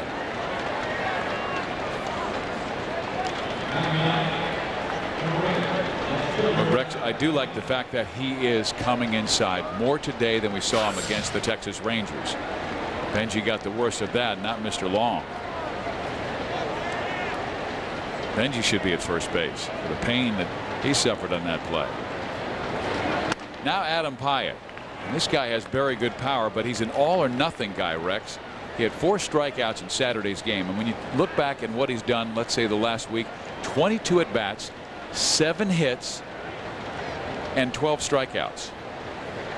I mean, he either hits the ball for a base hit or he strikes out.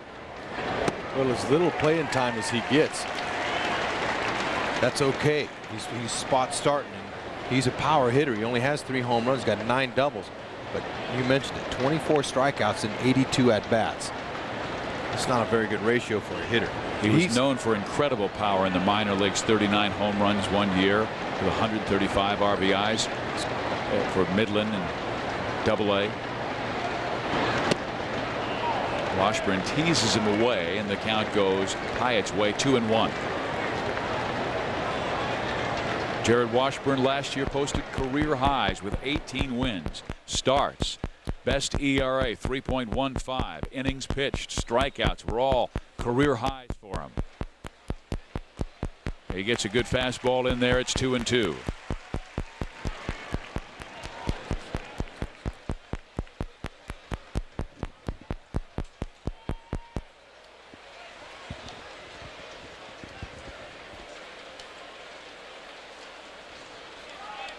Big pitch here by Jarrod Washburn, and it's in the dirt. Now it's a 3-2 count. And if Ken Maka chooses, he could send those runners right here. Sure could. Pyatt strikes out a lot, though, and you know they could strike him out, throw him out. So and Oakland does not run like the Angels run. No, and you know that's what a manager thinks before he turns him loose to run with less than 2 outs. Can the guy make contact? The runners go, and the pitch is swung on, driven to right field, and Salmon is there for the catch, and he is going to double up Terrence Long. Salmon to Quinlan. Nice sliding catch by Tim. Maka tried to pull a Mike Scioscia by sending the runners with 1 out and a 3-2 count, and this is the end result. Great grab by Salmon, and then Quinlan's first play in the big leagues is an assist. Okay, with Nissan's Frontier Value Truck Package, you get privacy glass, air conditioning, a CD stereo, wheels, a body color package. You save up to $25.99. That's the beauty. Here's the beast. 2003 Nissan Frontier King Cab with Value Truck Package at your Nissan dealers now. Introducing Bank of America's new Mini Visa credit card. Is that really a credit card? Hey, that's a cute card. Thanks. It's really small. Really easy. Wow, what a great little card. And really secure. With total security protection. Qué bonita tarjeta. So now, when you get our card for your wallet, there's a mini card for your keychain.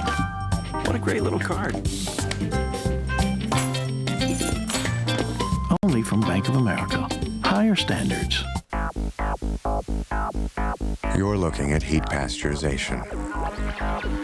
Heat pasteurization is an ordeal most brewers put every bottle of beer through, until the beer inside reaches 140 degrees Fahrenheit, the temperature at which a pot roast is fully cooked. MGD is never heat pasteurized. It will approximately 30 degrees for pure refreshment. A better process makes a better beer. I travel all over going to Scottish festivals, and I always stay at Motel 6. I get to rest, save money, and I'm very comfortable. Fox Sports Net presents Anaheim Angels baseball, brought to you by your Southern California Lexus dealer, who invites you to test drive a Lexus today. And by Dodge. You can take life as it comes, or you can grab it by the horns. Dodge. Steve Physiak, Rex Hudler with you at Edison International Field. We begin the bottom of the second inning. Sean Wooten will lead things off, then Benji Molina, then Scott Spiezio. Then we will see the Major League hitting debut of young Robb Quinlan. First pitch, Wooten fouls it back and out of play. So we saw a shot of the fans still coming in. If they can get in here in time, they might see the Woot dog swing the bat. We'll have another fine crowd, better than 35,000 tonight, and then the Angels will welcome the New York Yankees. Good high fastball, perfectly located, and it's 1 ball and 2 strikes. Wooten 6 for 18 with 1 big fly home run off of Zito in his career. 4 for 9 in the series. Got soft hands, knows where to put that bat on the ball. Curveball hit in the air, right side. Terrence Long. 1 out.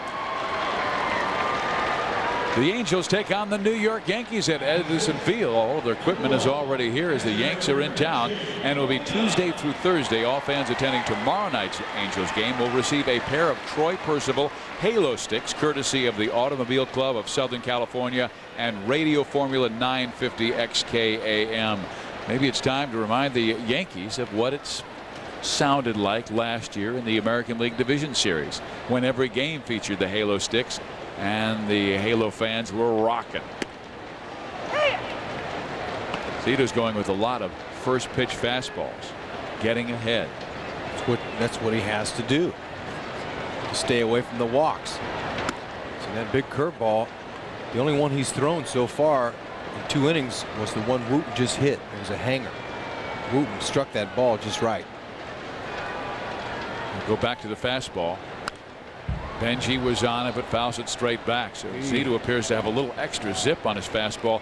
And Rex, he does not have an overpowering heater.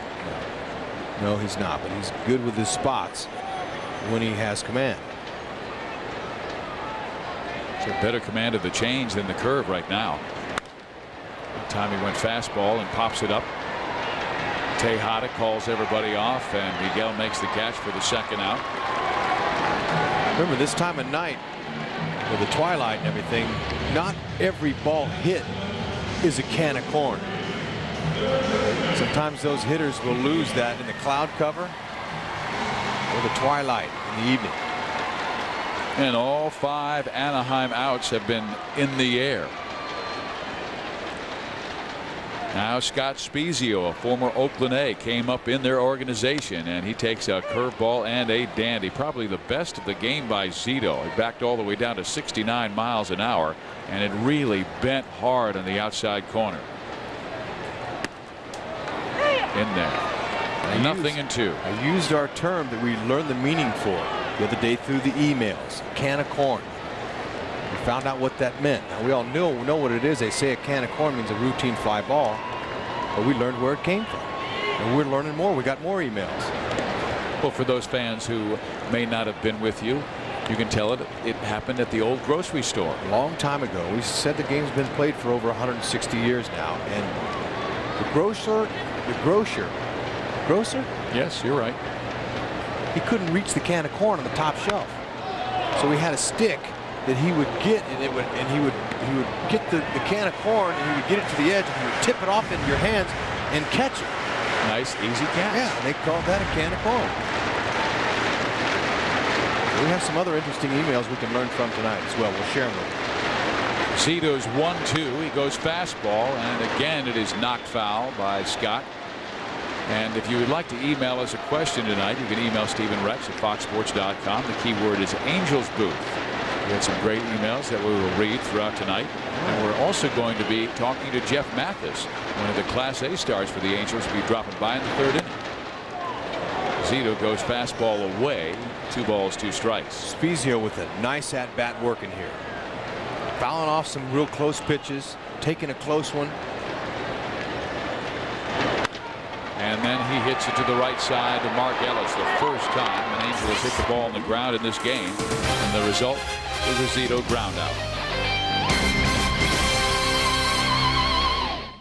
It's Ford's authorized truck clearance, and this July your Ford dealer is out to break all records. The action starts with a best-selling Ford F-Series. Right now the F-150 comes with 0% for 5 years plus $500 bonus cash. You'll even get 0% limited term financing plus bonus cash on Super Crew and Super Duty. Your Ford dealer is out to break all truck records, but hurry. After July, the bonus cash is gone. How can a person using a walkie-talkie in Los Angeles instantly contact another in New York? Home homing pigeons. Flocks of our feathered friends tirelessly flying from one coast to the other, outfitted with leg band transmitters and tracked from rooftop data centers to create an airborne network that makes transcontinental walkie-talkie signals possible. No, that's not how we did it. Introducing Nextel's coast-to-coast walkie-talkie. Now that's a walkie-talkie. Are you ready? Hit! Balls! Hit! Balls! Break down! Excuse me, ladies. The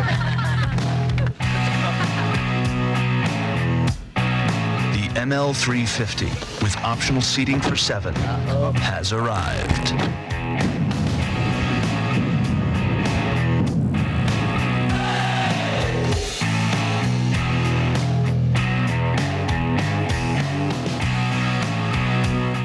The best damn sports show, period. Tonight on Fox Sports Net.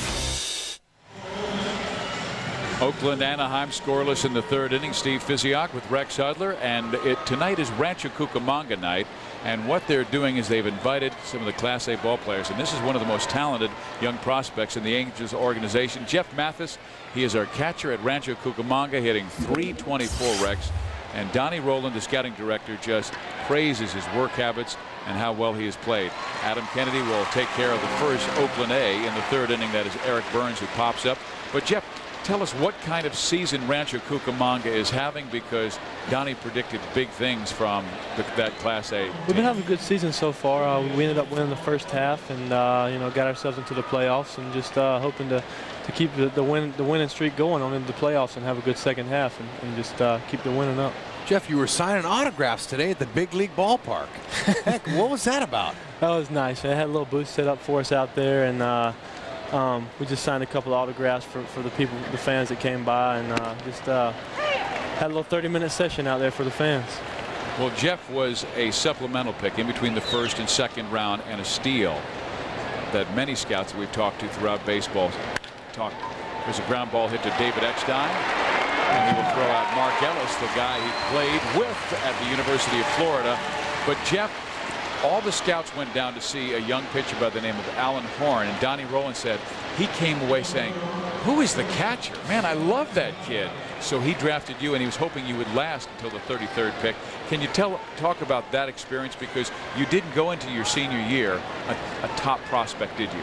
No, I was a pitcher and a shortstop before my senior year, and I still pitched my senior year, but was catching the other first rounder, Alan Horn, who they all came to watch, and he was fun to catch, and I ended up catching every time I wasn't pitching. So that's pretty much how I got drafted. I caught him every time. What's the toughest part about minor league baseball for you so far?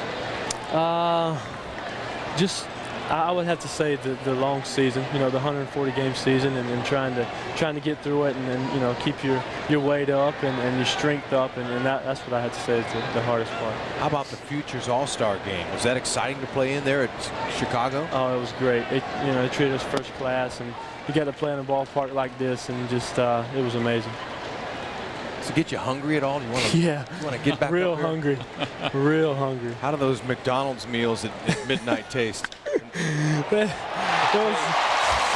nice play.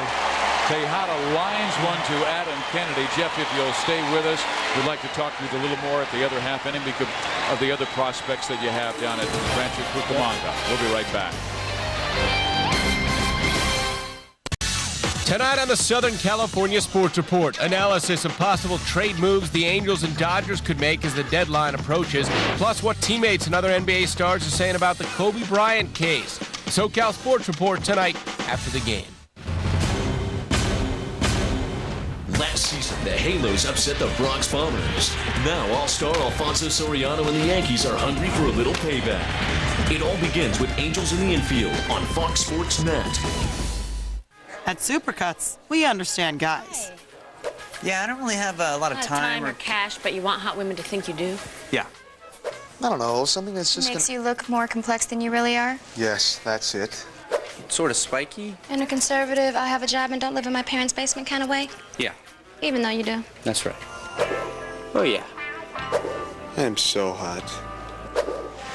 Supercuts. When it comes to hair, we know how it is.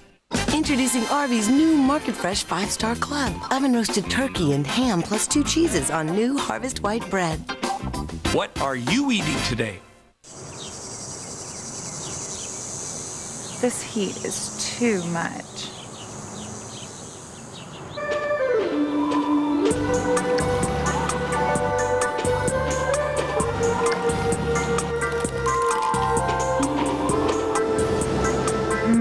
Finally a breeze. Bring the whole family to Edison Field for affordable family fun. Jarrod Washburn strong through 3 innings. He and Benji Molina have combined to shut out the Oakland A's on 2 hits. And critics are calling the Best Damn Sports Show period a 2-hour frat party with irreverent skits, insightful interviews, and sharp locker room banter. Tonight, Falcons wide receiver Peerless Price, Major League Baseball insider Ken Rosenthal will be there to have fun with the guys. And that is coming your way 10:30 only on Fox Sports Net. Steve Fiziak, Rex Hudler with you, and here is Robb Quinlan making his Major League debut. And Quinlan takes low and outside. Now this has to be an absolutely fabulous moment. We're visiting with Jeff Mathis, whose goal is to make it to the major leagues. And can you imagine what his experience is like, Jeff? Because this is Robb Quinlan's big league, his first time as a hitter in the big leagues. That's amazing. The guy, he's a great player, and you know, proved himself in AAA, and just get a chance right now. It's real happy for him. He was the Angels minor league most valuable player last year, hitting .333 with 20 home runs and 112 RBIs. Solid hitter, and played 4 years at the University of Minnesota. Got his degree. And there's a ground ball right back to Barry Zito. So his memory will be, I was up against Barry Zito, the Cy Young winner, and I grounded back to Mr. Zito. That's all right. He didn't strike out, at least. And heck, he's still got 3 more at-bats he could get a hit off of Zito. Yep. Well, we're visiting with Jeff Mathis, who was one of the Angels All-Stars who made it to the Futures game this year. He's a catcher for Rancho Cucamonga, Class A.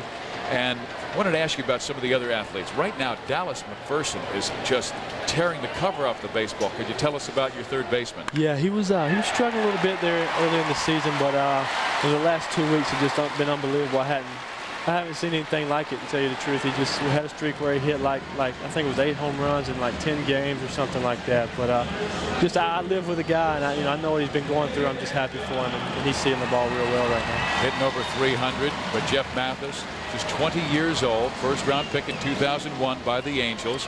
Irvin Santana just got promoted from Class A to AA, and all of the scouts that we've talked to, whether they're in the Angels organization or outside, say, this guy's fabulous. You caught him. He is. He's a great pitcher. He has a live arm, and three plus pitches, and a slider and a changeup, and just a wonderful to catch. What's his best pitch? I would have to say his fastball. 95, 96, 97. Wow. We'll look forward to that. Here's David Eckstein with Adam Kennedy at first base, who signaled to right field. Kennedy. Heck, he wanted more playing time against lefties. He's been stepping in there. He took a lefty deep the other day, and now he's got a single off of Zito here. He has 3 home runs in his last 5 games, and he's at first base. David Eckstein, who singled off Zito his first time up. 1 out, 1 on. Adams making a push. He wants that everyday action. And how you answer is with your bat. You talk with your stick. Breaking ball. Blocked nicely by Ramon Hernandez. Jeff, what I meant by, I didn't mean to downgrade McDonald's when I said that. I meant fast food. I remember getting the game over in a small town. Everything shut down. The only thing was open was 7-Eleven. That's right. Or any place you could get something to eat. Yeah. Have you experienced that? Yeah, when you get back, from the game and get to the hotel, and hopefully there's, a McDonald's or something around there so you can go get something. That is open. Yeah, they're still open, but most of our late night meals are McDonald's and Burger King and stuff like that. So it was nice having that meal after the Futures game. You had a good clubhouse spread, didn't you? Yeah, we did. Nothing against that fast food. Heck, I eat it too occasionally. But as a ball player, you have to have carbohydrates and fuel, good, clean. Not a lot of grease. Kennedy goes, and Eckstein took a shot at right field but fouls it out of play, and the count will stay at 1-2 strikes. But Adam had a very good jump on Barry Zito. He had read him nicely. So Jeff, you see how the Angels played a little small ball here, and they like to move runners. Is that your style? Oh yeah, that's what they preach. You know, down through the minors and all. You know, a small ball getting guys. You know, the first and third guys, and that's what they do best. That's why they were so successful last year. We're visiting with Jeff Mathis from Clase Route, Rancho Cucamonga, one of the Angels' top prospects. And Jeff, could you tell me about Richard Thompson? Just called up from Cedar Rapids. He's from Australia, and he has incredible numbers at Cedar Rapids. And now you've had a chance to catch him. Yeah, he came in and took over the closer role for us, and has been pitching real well. He got a great curveball and a plus changeup, and just been doing real well for us. Eckstein strikes out on a good Zito curveball. Check out this pitch. Jeff, tell me how difficult it would be to hit this pitch.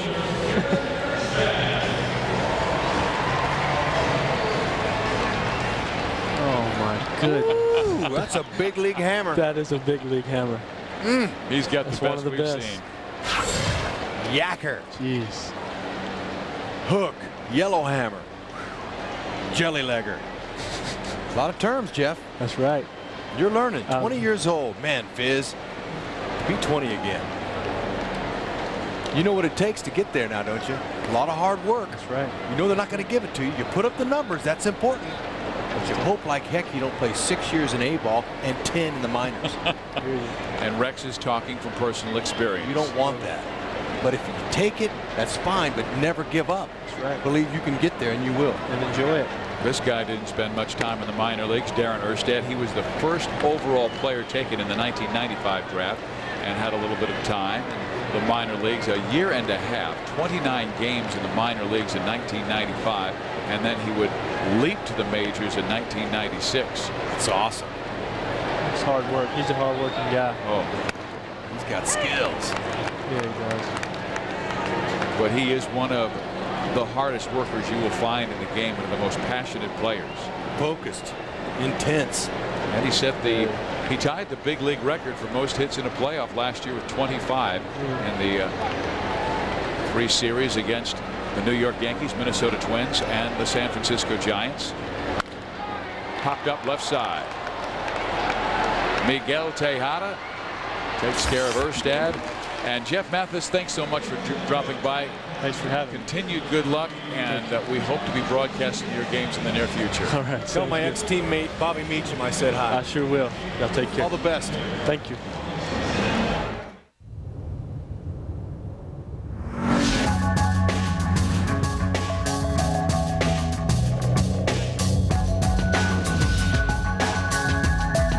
The Infiniti G35.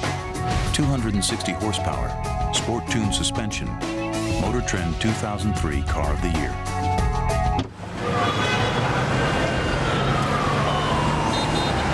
A dream to drive. The Infiniti G35. Another day on the Making It Fresh tour. You mean I get free fries with any macho burrito? That's right. This is like the greatest day ever! Oh, hey look, they like free fries too. That's my girlfriend. It could be worse. How? I don't know. What am I supposed to say? Try Del Taco's #1 selling macho beef combo or fresh grilled chicken burritos. So big they're wrapped in 14-inch tortillas. And right now, get a free small order of our famous crinkle cut fries with any macho burrito.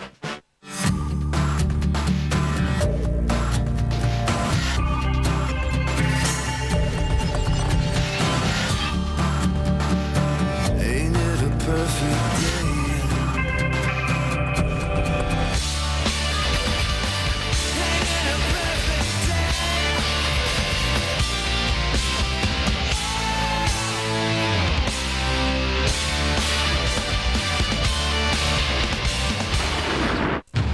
SWAT team ever assembled is about to face the ultimate challenge. I will give $100 million to whoever gets me out of here.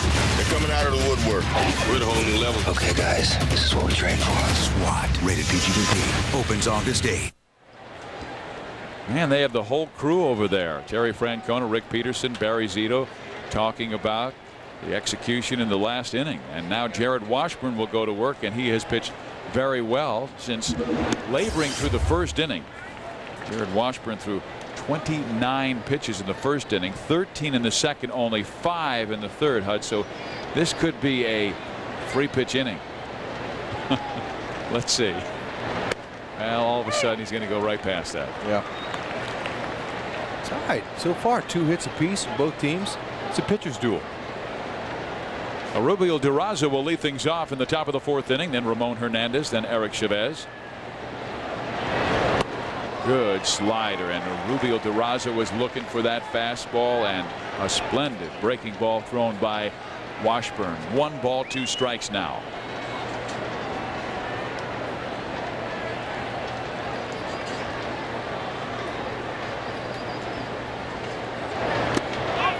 Again, he comes back with the slider. Did he go around nose his third base umpire, Justin Clem?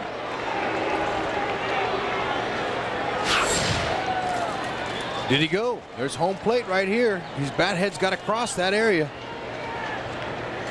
He crossed it.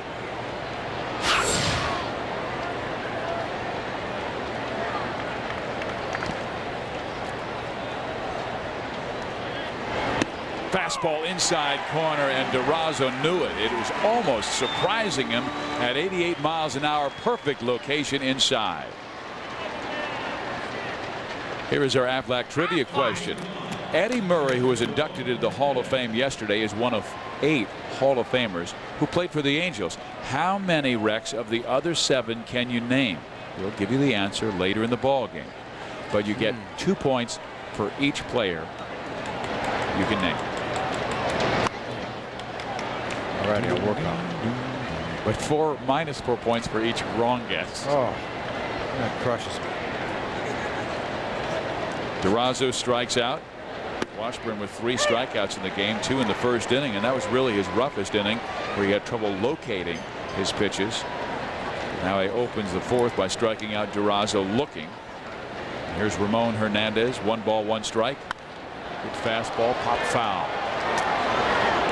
Rex, we have an email from Mickle in Ridgecrest, California.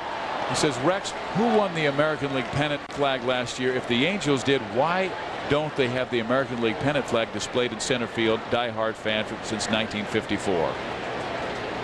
That's a good question. Where's the pennant? Well, my only answer is there it is right there, hanging with the gold pole and a red flag saying world champions. Now, my interpretation of it is, Fizz, is that if you win the World Series and you go all the way, you have the World Series pennant or the banner hanging. You don't need the American League pennant. The World Series tells the whole picture. Am I accurate with that? You are absolutely right, sir. It's just like the San Francisco Giants received a National League championship ring. They did not get the World Series ring like the Angels did. Here is David Exxon. Strong throw gets Ramon Hernandez. 2 outs. But they have the National League pennant flying in their park because yes, they didn't capture. They didn't beat the Angels. They lost to them in 7 games. Ooh, and I've seen their ring, no offense, Fizz, but that winner's ring is much nicer than the Giants. Well, you can show the fans right here that beautiful Angels ring. They all want to see World it. Championship. Everywhere I go, if I got it on, they want to see it. There's Eric Chavez, and he takes strike 1. Beautiful slider again from Washburn.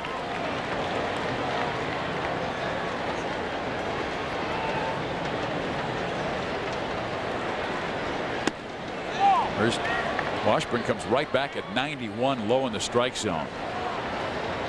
It was the best fastball he has had as far as velocity goes in the game, 91 miles an hour. He's getting loose. He's stretching it out. Good breaking ball again, and Eckstein right there fires to first, and just in time to get Chavez.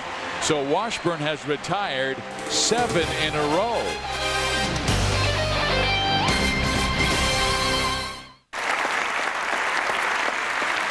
At the count of 3, you're going to be a chicken. 1. Is this dangerous? No, you don't even need that insurance. 2. What insurance? If you're sick, you miss work, they pay you cash. 3. You're a chicken.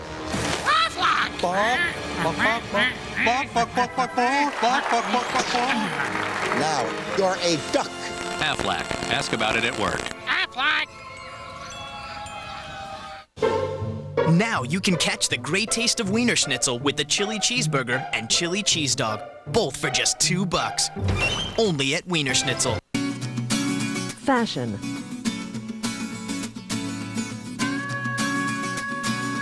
Furnishings.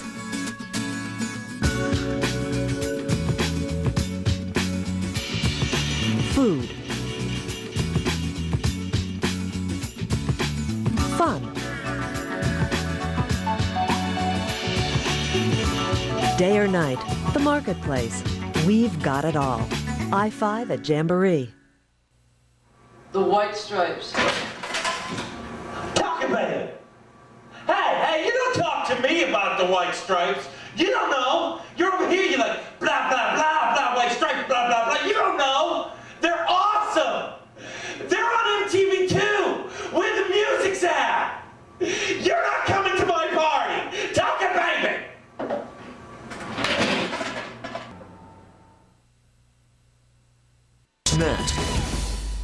The best damn sports show, period. Tonight on Fox Sports Net.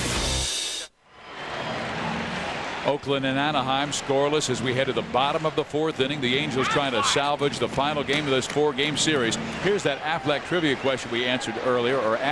Eddie Murray is one of 8 Hall of Famers who played for the Angels. How many of the other 7 can you name? Frank Robinson, Rod Carew, Reggie Jackson, Dave Winfield, Don Sutton, Nolan Ryan were the guys I got in Rex. I forgot about Hoyt Wilhelm. Well, Tilt is his nickname. So you lose 4 points. I lost 4 points. So I got, let me see, 6 times 2 is 12, minus 4 is 8. So I got 8 points. I missed on Sutton. I forgot about Sutton. So you're down to 2 points. So do you see any I'm sorry, 4. Do you see any Hall of Famers in the Angels that could possibly be in the Hall of Fame? Well, Garrett now? Anderson, I think, is having a marvelous year. And every year he gets better and better and better. And as long as he stays healthy, he loves the game. He plays every single day. I think Garrett Anderson could wind up in the Hall of Fame. You never know. And there are so many young players on the team that, but when you take a look at Garrett, this is his 9th year in the league. Right. I mean, he has more hits than anybody since 1995. That's right. He's got monster numbers already. A lot of people don't know that GA has more hits than anybody in the game since 1995. And he's just 30. Say he puts another 10 years of that type of production we're used to seeing. 3,000 hits, brother. Yeah, and they DH him. You never know. Salmon got it in on his hands and just did not get it on the sweet part of the bat. And skies out to Eric Burns in center field. Our Hyundai leaders as far as projected totals for the year, GA would finish with 36 home runs, 134 RBIs. That would be a personal best. 55 doubles, 1 shy of the number he hit last year, and he would go over 200 hits for the first time. Not to mention his 4 triples. Curveball by Barry Zito, strike 1. But Zito's definitely keeping the Angels off balance. So is Washburn. 2 hits apiece for each team. Garrett likes to pick on hanging curveballs or anything out over the plate. Fastball in there, 1 ball and 2 strikes. A couple of lefties dueling tonight in Barry Zito and Jarrod Washburn. That's on the black. That's outside there. That's not over the heart. Again, a fastball hit to Miguel Tejada. 2 outs. We had another email from Heather Burton in Riverside, and she asked the question, I always hear Rex refer to lefties as southpaws. Why is that? Well, ballparks were built so the center fielder did not face west. So when a hitter looked out towards center field, he wouldn't have the sun staring him in the face. Hitters would be blinded by the sun. So when left-hander was on the hill, their left arm was on the south side.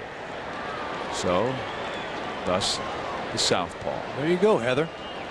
We love these questions because I'm learning more and more about the game every day. And I played it for a long time, but some of these terms that we've been using in this game for 100 years, you know, you just say what's been passed on to you. Now we're learning the meaning of some of them. Yeah, how did a curveball get the name Uncle Charlie? That's a good one. How about Yellowhammer?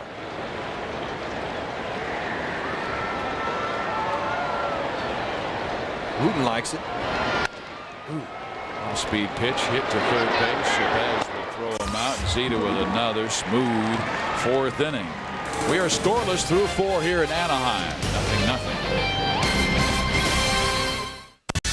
Tonight on the Southern California Sports Report, analysis of possible trade moves the Angels and Dodgers could make as the deadline approaches, plus what teammates and other NBA stars are saying about the Kobe Bryant case. SoCal Sports Report tonight after the game. Hey, back on your feet after all that work you missed. Yeah, good thing my supplemental insurance kicked in. Supple what? Aflac. Well, even the best health insurance doesn't give you cash to cover things like lost pay or other expenses. This does.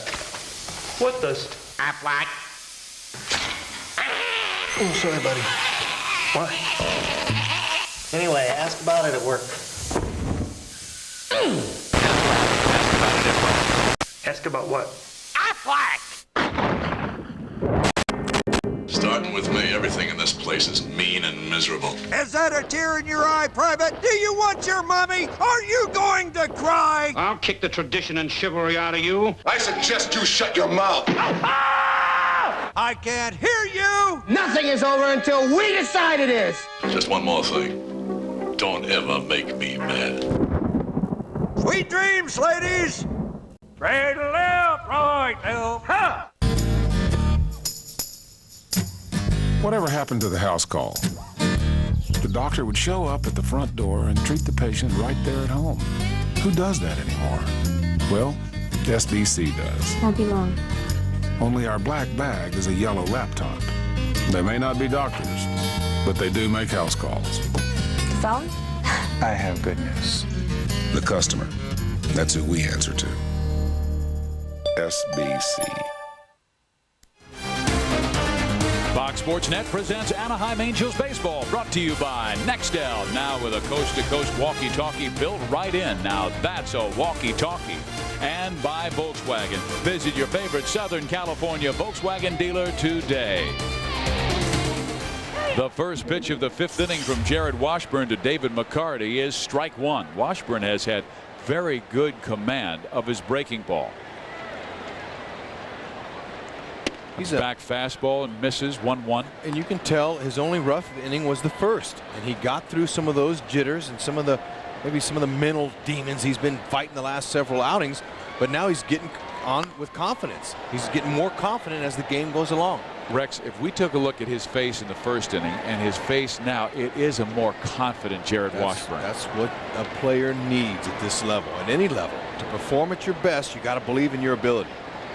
And he is a guy that I never thought I'd say that about, because whenever you talk to a coach about Jarrod Washburn, they say he's got guts. He's not afraid. Well, anytime you've gone through a spell that he has gone through, and he throws strike 3 called on the outside corner. 91. Your self-esteem will lower a bit. Well, let's get back up there, and that's a good sign. 4 strikeouts now for J. Dell. And that work that Bud Black with him to stretch his arm out, that's 91 paint on the black. That 91, we haven't seen that in his other starts.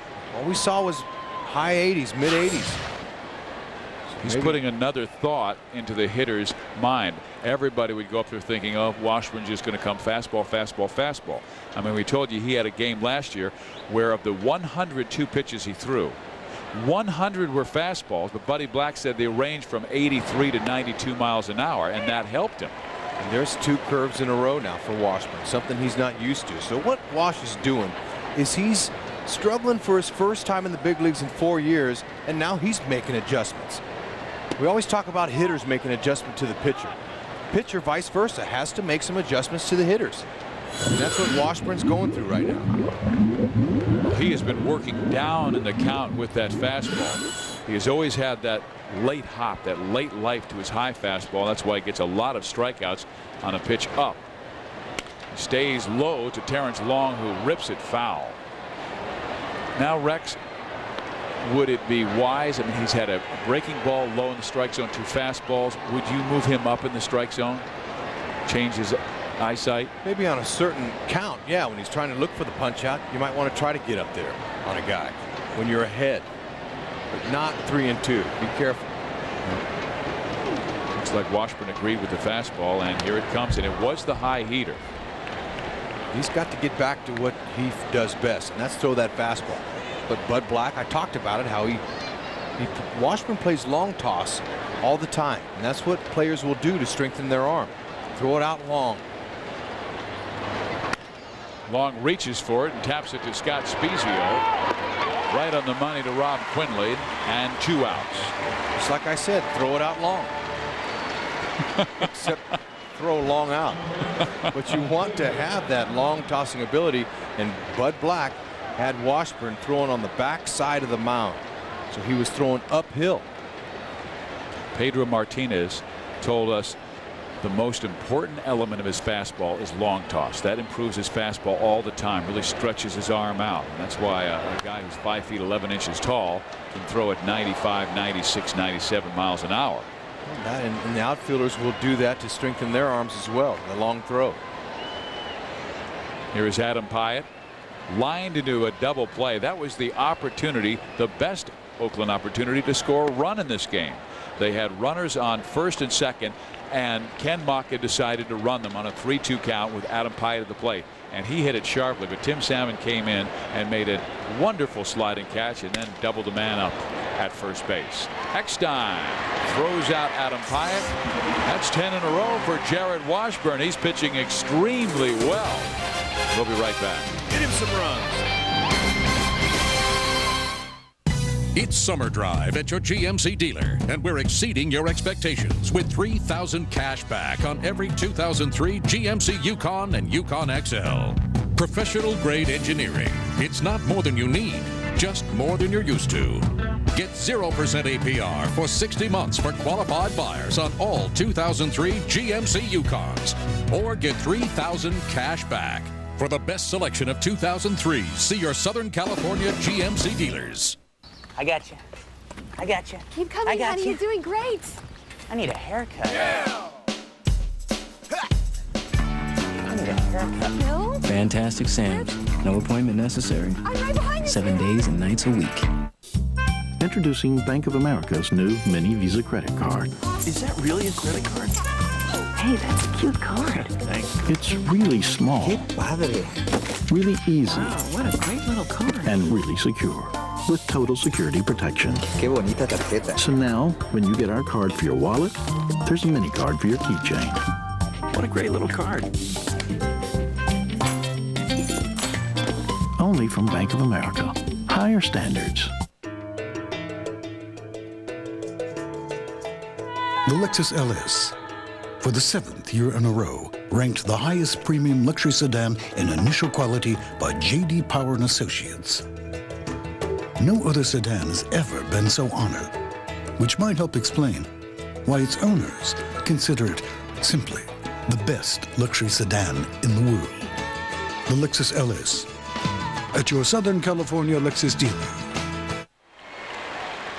A terrific start for Jarrod Washburn. 5 shutout innings. Looked a little uncomfortable in the first, but he smoothed things out since. Don't miss out on the next Wells Fargo Big Bang Friday at Edison Field. All fans in attendance this Friday against Toronto can enjoy a post-game fireworks spectacular courtesy of Wells Fargo. Tickets are still available and start as low as $9 for adults and $5 for kids.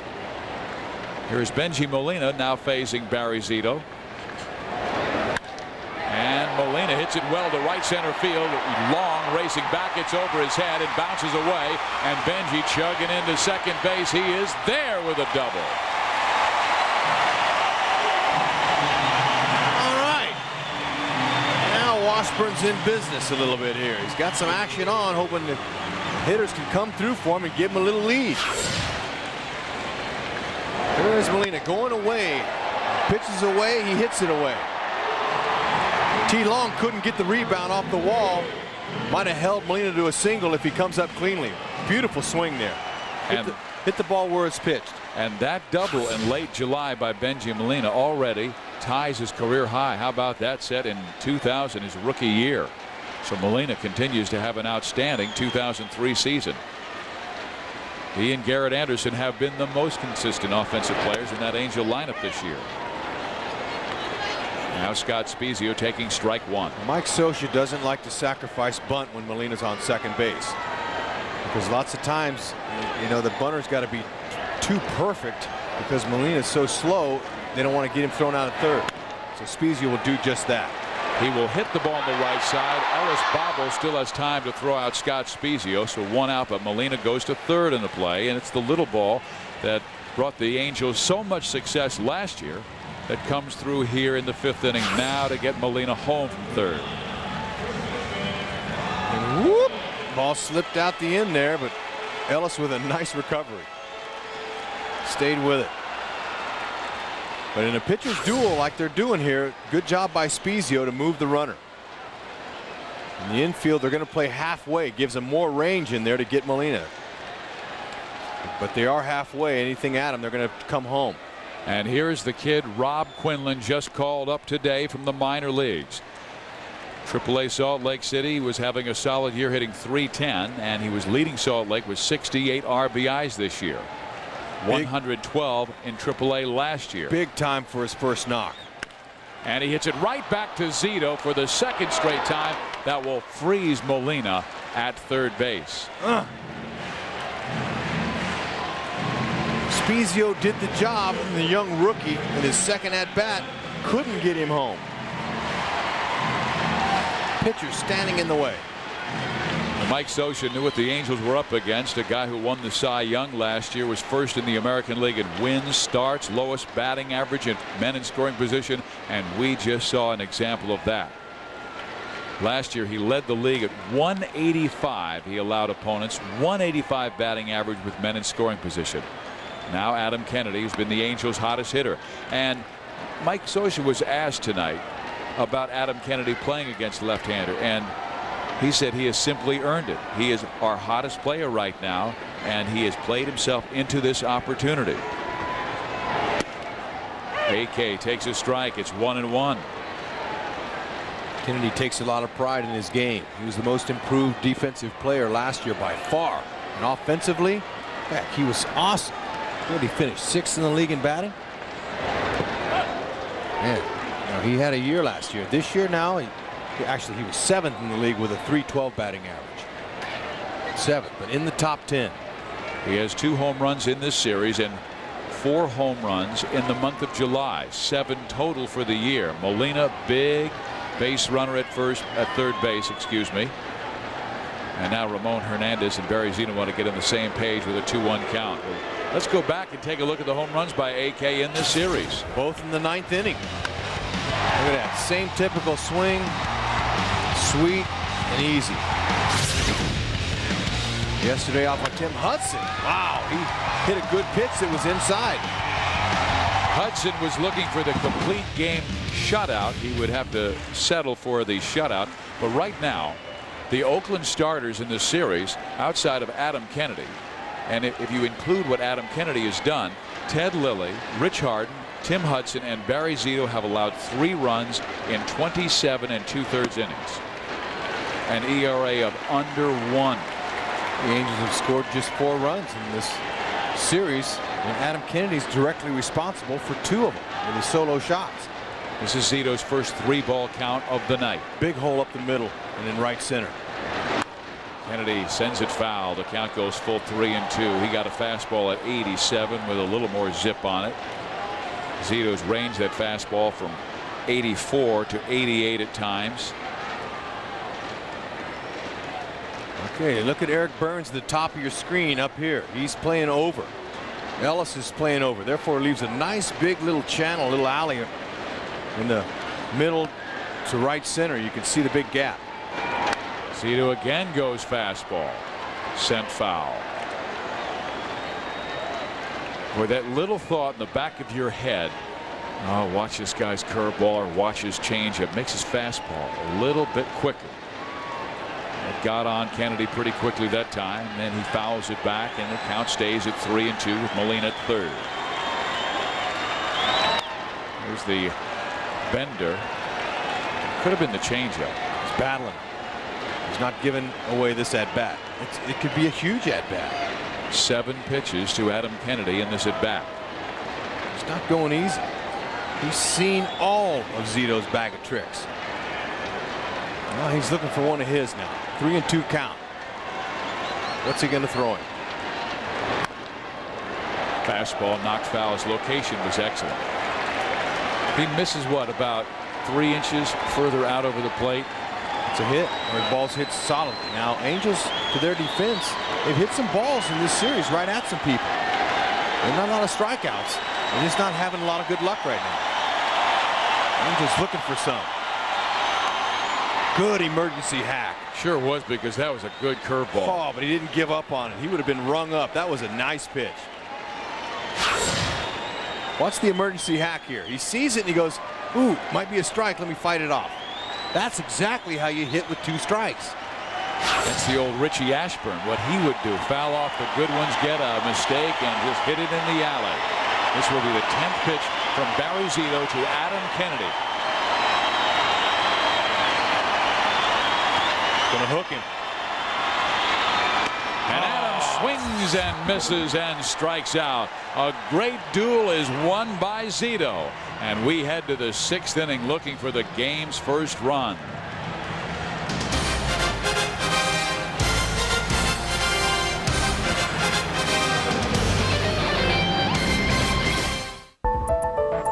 Where the FX45 really outshines its competition is in the handling.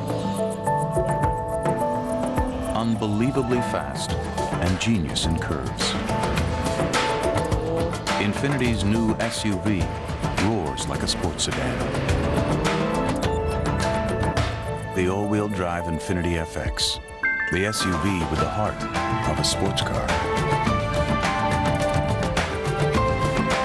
Hi, Matt Phillips here, where right now we'll get you into a 2003 Pontiac.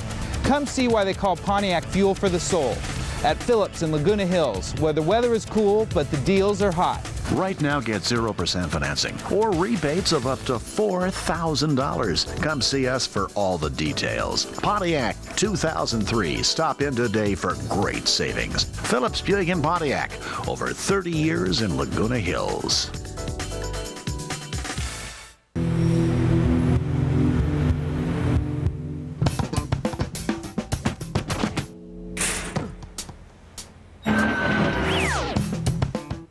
The tasty energy drink, Bacchus.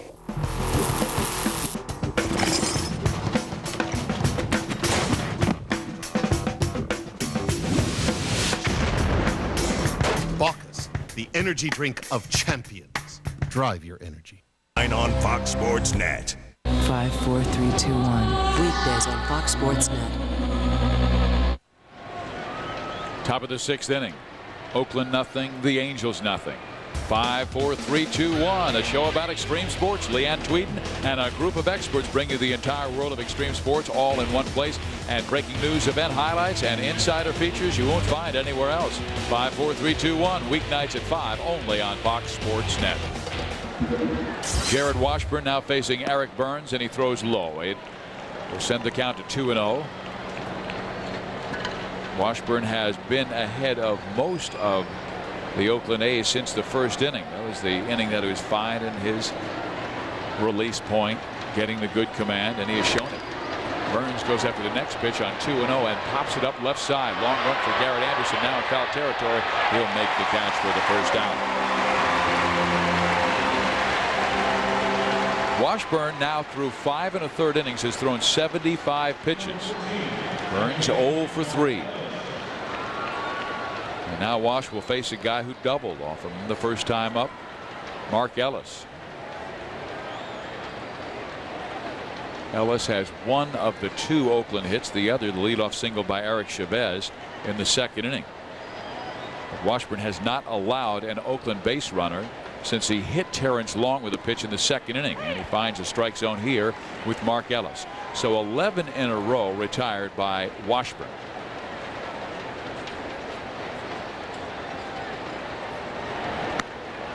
Just missing away. But in tonight's game, Washburn's got much more command with his changeup. I've noticed he's not missing as wildly in the zone as he did his last start. There it is. He backed up with 2 of them, and that's where you want to locate that changeup to a right-handed batter, right where he's putting it. Nothing wrong with that. And he's shaking now. Come inside. Well, he came with the fastball and misses, and Ellis has a 3-1 count. This is the tough part of the Oakland lineup. Ellis was a former leadoff hitter and knows how to work the count. As a matter of fact, he's one of the top 5 players in the American League at most pitches seen per at-bat. Then you have to face Miguel Tejada, Rubio Durazo, Ramon Hernandez, and Eric Chavez. Ellis takes his strike, 3-2. Boy, is he a clone of David Eckstein or what? You could almost see him taking that 3-1 pitch.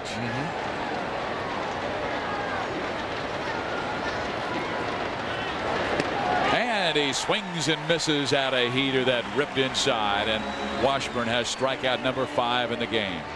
Okay, we watched the Angels. A rare shot of him throwing the ball around the infield. And I got an email that I'm trying to find here. Now, it's from Daniel from Long Beach. He says he's played a lot of softball, and after the out's made with nobody on base, they throw the ball around the infield. But how come in the big leagues the first baseman never gets thrown the ball after a strikeout? As you notice, we showed you that ball thrown around the infield went from third base Spezio to Eckstein to Kennedy, back to Spezio, back to the pitcher. First basemen don't usually make that play, or they're not involved because it's too long. It takes too long a process to go around the whole infield, and that's really done for show. Back in the day when they started throwing the ball around the infield, that was a show of peppiness, of getting rid of the ball, and show it to your opponents that you're crisp, you're sharp, and it keeps everybody in the game. Is that throughout the world the theme in baseball? It is, because in Japan they threw it around, but they did it differently. And other teams sometimes would start with the catcher, and he would throw it to the first baseman, and they would work it around the diamond that way. So there's not really one set way to do it. It just depends on the team. But for most of the teams I played on, you just went around third base, shortstop, second. Tejada rips it deep to left field. It is hooking and going foul. Tejada finally thought he had touched Jarrod Washburn. He has been in a 1-for-34 slump in his career against the Angels left-hander. He has a tougher time against Jarrod Washburn than any other pitcher in the big leagues. I'm sorry, 1-for-37. I didn't give Washburn enough credit. 1-for-37, and that only hit was a single. Tejada came out of his home run drought yesterday, going 26 games without one until last night. To right field. He will be 1-for-38 after this one as Salmon wraps it up, and Jarrod Washburn 6 shutout innings. David Eckstein will lead things off for Anaheim. There you go, stop, forward, back to your left, right, oh, stop.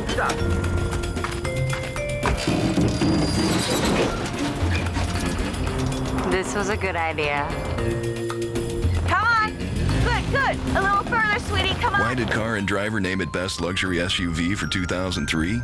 Could be the 7,700 pounds of towing capacity. Touareg, the Volkswagen that does what other Volkswagens don't. This was a good idea. Even though our new online discounts at Motel6.com are called Click 6 Web Bargains, you really only have to click it once. Sorry for the confusion. So obvious.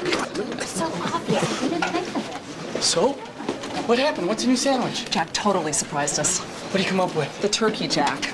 Oh! I know, it's brilliant. A big juicy turkey patty topped with red onion, melting cheese, fresh lettuce, and tomato. Of course, everybody loves turkey. But nobody's doing it. The man is a visionary. How does he come up with this stuff? All I'm saying is any bird that goes gobble gobble is just asking to be a sandwich.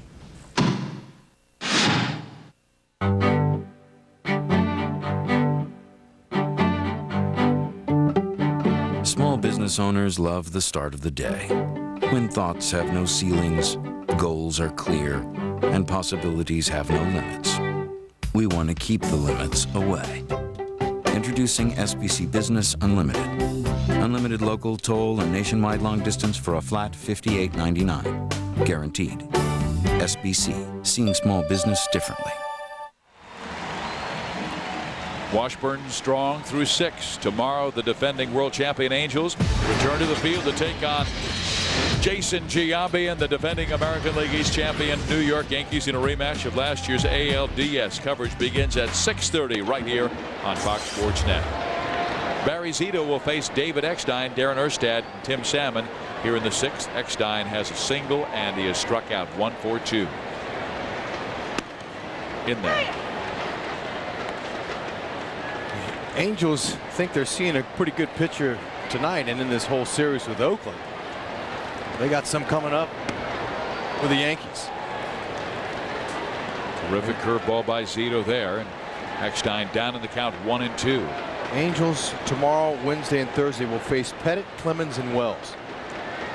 Napier, Lackey, Seeley go for the Halos. Did he get hit? On the knob of the bat. Oh, they're going to give it to him. All right. And Zito doesn't like that. He had 2 strikes on Eckstein, the leadoff hitter. Ken Mock is going to say it hit the knob of the bat. Said Come that on. hit the bat. And there's Fielding Colbreth saying no, it hit his hand. Maybe his wrist. Fielding Colbreth. Let's listen. Sounded like knuckles to me. That's an owie. Sure it is. Hard to tell from there. Eckstein didn't sell it very well, though, Rex. Doesn't he need to be a little more dramatic, like drop to his knees? And that was a no-doubter. Look at Ned Berger getting a little airtime there, the trainer. Sell that baby. Well, we have seen an A hit tonight. Terrence Long was hit by a pitch. That was the last Oakland base runner in the 2nd inning. Barry Zito has now hit an Anaheim Angel and David Eckstein. And here is Darren Erstad. He is 0 for 13 in this series. 0 for his last 20. One hit, his last 20 at bats. David Eckstein hit for the 14th time this year. He just took over the American League lead in that department. He has led the American League the last 2 years. 27 last year were an Angels record, and the Angels needed him as they won the wild card and would go on to win the World Championship. Eckstein at first, Erstad at the plate. He's popped up twice to short.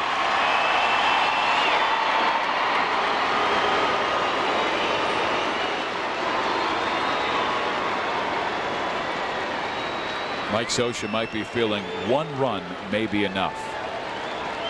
Well, with that Angels #1 bullpen in the American League, get a couple runs. Erstad bunts foul. Erstad doesn't bunt a whole lot. Scioscia trying to move him over. He gave the signs to that man, Ron Renicky. So Ron Renicky will wait till Eckstein gets back to first base, so he's looking at it. Got to have both eyes, both players, the hitter and the base runner, eyes on the third base coach. Third base coach has to wait until both players are looking at him. Eckstein goes. Erstad swings and pops it foul, out of play. And now Darren down in the count, 0-2. Eck had a pretty good jump, but Zito was very quick home. That was a hit and run jump. Wasn't trying to steal the base. When you hit and run, you got to make sure as the runner you don't leave too soon, get picked off. And Erstad swings and misses that. I think Eckstein is out by a lot.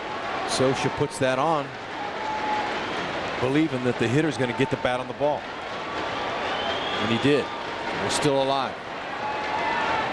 Eckstein stays and Erstad swings and hits it in the air to center field. Eric Burns. Erstad 0 for 3. Erstad looping his swing a little bit now. Just a tad. He's getting the ball in the air. He's looping. He's not having much success on this homestand. His batting average continues to tumble. It's down near 250. The Angels with 4 very important hitters who have been hovering around that 250 mark all season long. And Troy Gloss, Adam Kennedy, Darren Erstad, and David Eckstein. Erstad's career low is 253, and right now he's at 254. Now Tim Salmon will pop it up right side. Boy, Zito has made the pitches when he is needed to, much like Jarrod Washburn. And McCarty pops up. Oakland's Bank of America higher standards. I mean, in the last 3 years, Oakland has 101 games over 500 when Hudson, Mulder, or Zito start. With the other pitchers, the A's are exactly 500. That is how dominant that trio has been, and that is why the A's were just about every forecaster's pick to win the American League West this year, despite the Angels winning the World Championship. Mr. Zito, Mr. Hudson, and Mr. Mulder, and they knew about the kid Rich Harden in the minor leagues and the ability and potential of Ted Lilly. That trio, Hudson, Mulder, and Zito, won 57 games last year, 57-21 in a season that Oakland won the West with a record of 103-59. Now you will see the American League pennant flying in the Oakland ballpark. No, they didn't win the pennant. They won the West. The pennant is the entire American League. My bad. You'll see it in Minnesota's ballpark. No, they won the Central. The Angels actually won the pennant, but then went on to win the World Series. So whoever wins the American League wins the pennant, but they just don't get the flag if they win the World Series. I'm tricked with that email too. Gosh, way to set me straight. But I'll send you one if you'd like me to make you up a pennant. Where's the pennant? You're wearing a World Championship ring. You don't need a pennant ring. Well, the fan who emailed us, they want to know where the pennant was too. We would have gotten the pennant had we lost the World Series. And I think I explained that, but I'm wondering who's got it. You're not sure. I know. Anderson, good hook, 1 and 2. That one started right at Garrett, locked him up, froze him a little bit. Watch him see how he kind of flinches, and then call that a nice bender.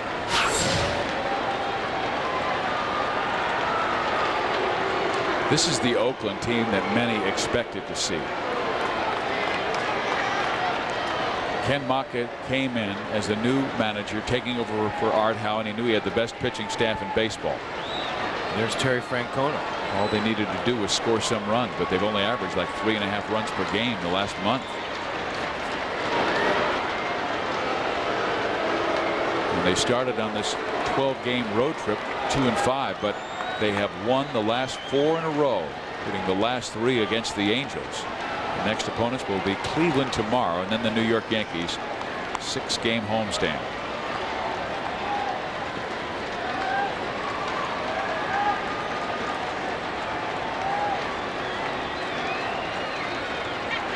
Eckstein does not go, and Anderson rolls it to first. McCarty has it, and the inning is over. We head to the 7th, a 0-0 ball game. Eric Chavez will hit third.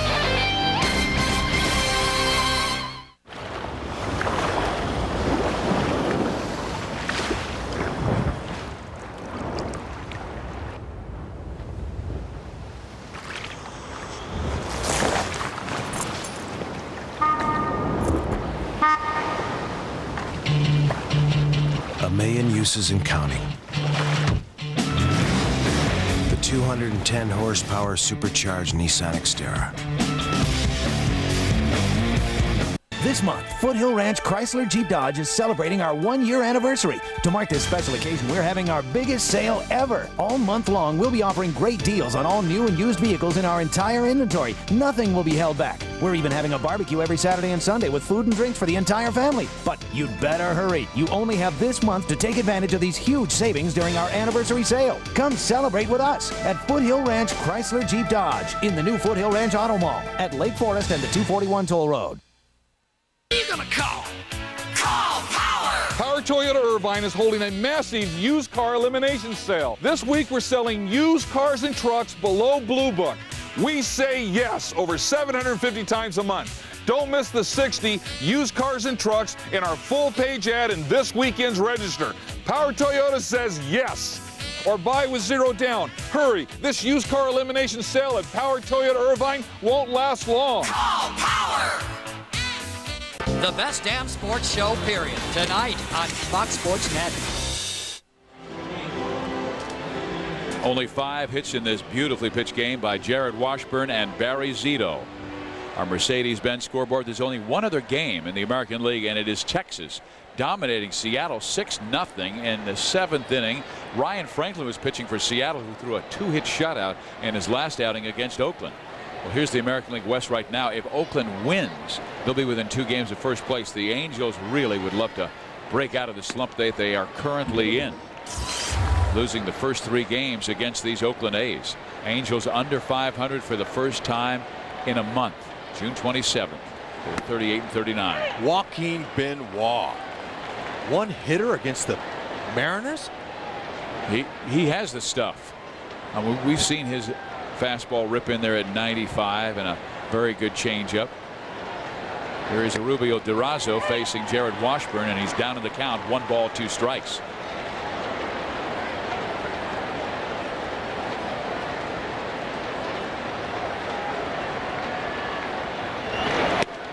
Oh, great pitch by Washburn. He really broke one off the outside corner and gets his 6th strikeout of the ball game. Looking for a little run support.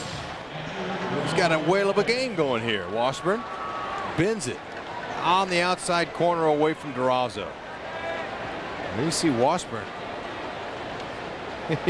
He ran off of the mound of that one. And the way Washburn is throwing, Buddy Black's going to have every pitcher throwing off the back of the mound. His velocity's up. Makes Bud Black happy. There's a good fastball to Ramon Hernandez. We told you this guy is a first ball fastball hitter. And he almost jumped on that one, but Washburn ripped it by him and now misses away with the changeup. It's 1-1. This game is a lot like a game that Washburn pitched at Oakland last September 17th against Mark Mulder. I mean, that was as well pitched a game as we've seen in 2002. Washburn gave up 3 hits in 8 innings. Mulder 4 hits in 9 innings. The Angels would win 1-0 in 10 innings on a Tim Salmon home run. But what I remember most about that contest was Washburn's emotion and passion in the game. Hernandez pops it up. This looks like a Spezio ball, and it will be, because Jarrod had come off a minor injury and had not pitched in a while. And Mike Scioscia was very cautious of how long he would go. But remember when Washburn came off the mound on September 17th after 7 innings or 8 innings, and he said, "Leave me in." I remember that. He mouthed it. That was a great game. And Mike said, "No, you're out." That's right. Salmon went deep for him. Huge home run. I mean, it was so long. And that was the difference, the magic the Angels had last year. Those last inning wins, last at bat victories. They had 22 of them last year, 23, excuse me, and they have only achieved 2 this season. 2 last at bat wins.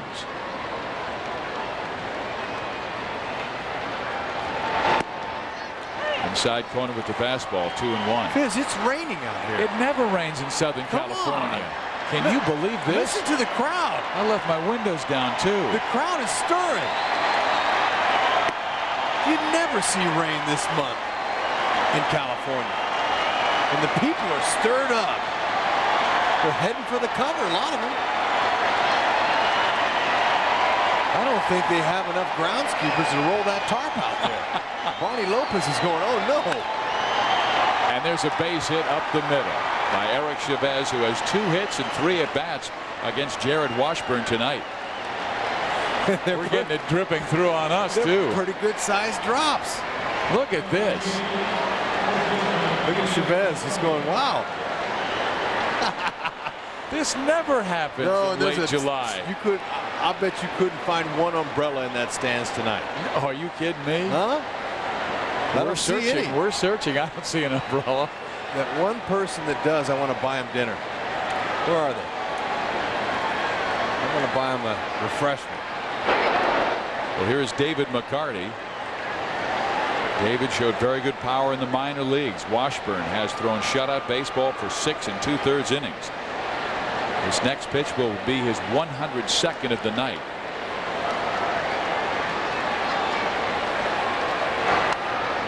McCarty fouls it back to the screen. 0-1. Well, McCarty not used to this kind of weather, but Washburn is. He's from Webster, Wisconsin. He used to pitch when it was freezing outside. Let me tell you, that hitter now in the rain, that's a whole different element that you got to deal with. How about the grip on the baseball for the pitcher? Yeah, for him, but the hitter's got to grip the bat, and he's got to battle the raindrops that fall off the bill of his hat. That messes up your concentration. Washburn throws outside. 1 ball, 1 strike. And if you're going to hit somebody with the ball, now's the best time, because all you can do is say it slipped. So if you want to get even with somebody, you go ahead and let her rip. Yeah. I don't think he wants to do that and put the man in scoring position. No, he doesn't. There's an umbrella to the back of the screen. Foul off Molina, and that one hurt. Oh, he got it twice. again. He has been nailed tonight. Rex, the last rainout at Anaheim was a game that you played in. June 16th, 1995. You were with the Angels. I remember. Let's see where Molina hits this. Oh, man. Looked like he got it on his hand again. Or maybe it was his shin guard. Hard to tell. We found 1 umbrella right behind home plate.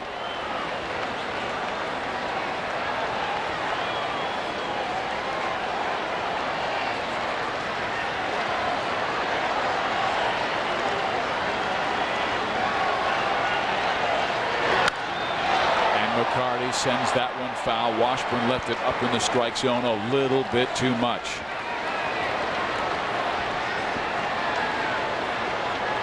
This guy should have a sale right now. He could make a lot of money on that umbrella, Rex. See the little, that's the radar gun there. So he works at the stadium, and he had that umbrella right there, and he's ready. But I'm ready to give him a refreshment. Anything he'd like. Somebody's got to go down and get his order. The only umbrella in the house. What's there, 35,000 here tonight? And you just wonder how many people were laughing at him for bringing an umbrella to the ballpark. Yeah. This is Washburn's weather, though. Oh, the newspaper. Now, there's the sports section. You never, ever let that get wet.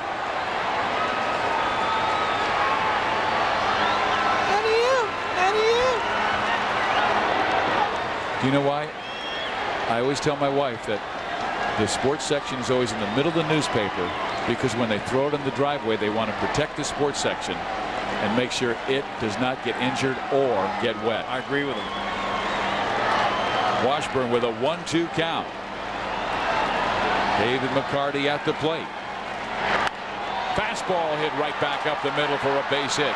So after 2 men are out, Chavez takes Washburn back up the middle, and now McCarty follows, and this is the first time that Oakland has had 2 runners on base since the 2nd inning.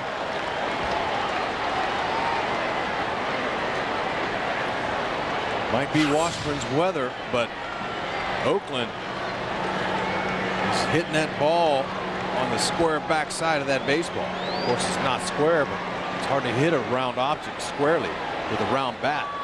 But they're doing it.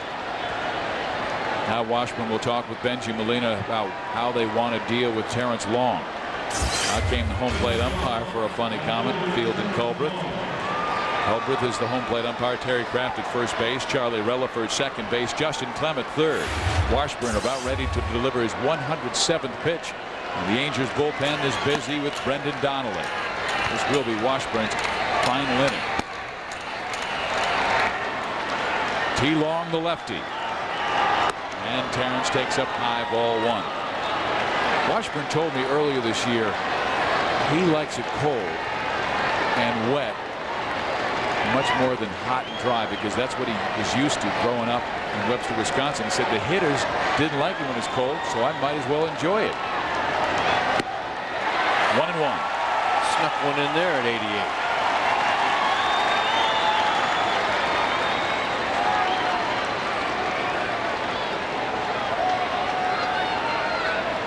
Joe Madden, Mike Scioscia watching, and they have to be impressed with the way Washburn bounced back from one of the worst performances of his big league career. 10 runs and 3 1/3 against Texas. Long fights it off, but Washburn has the count his way. 1-2. Chavez singled with 2 outs. David McCarty followed with a base hit with 2 outs. Runners on first and second.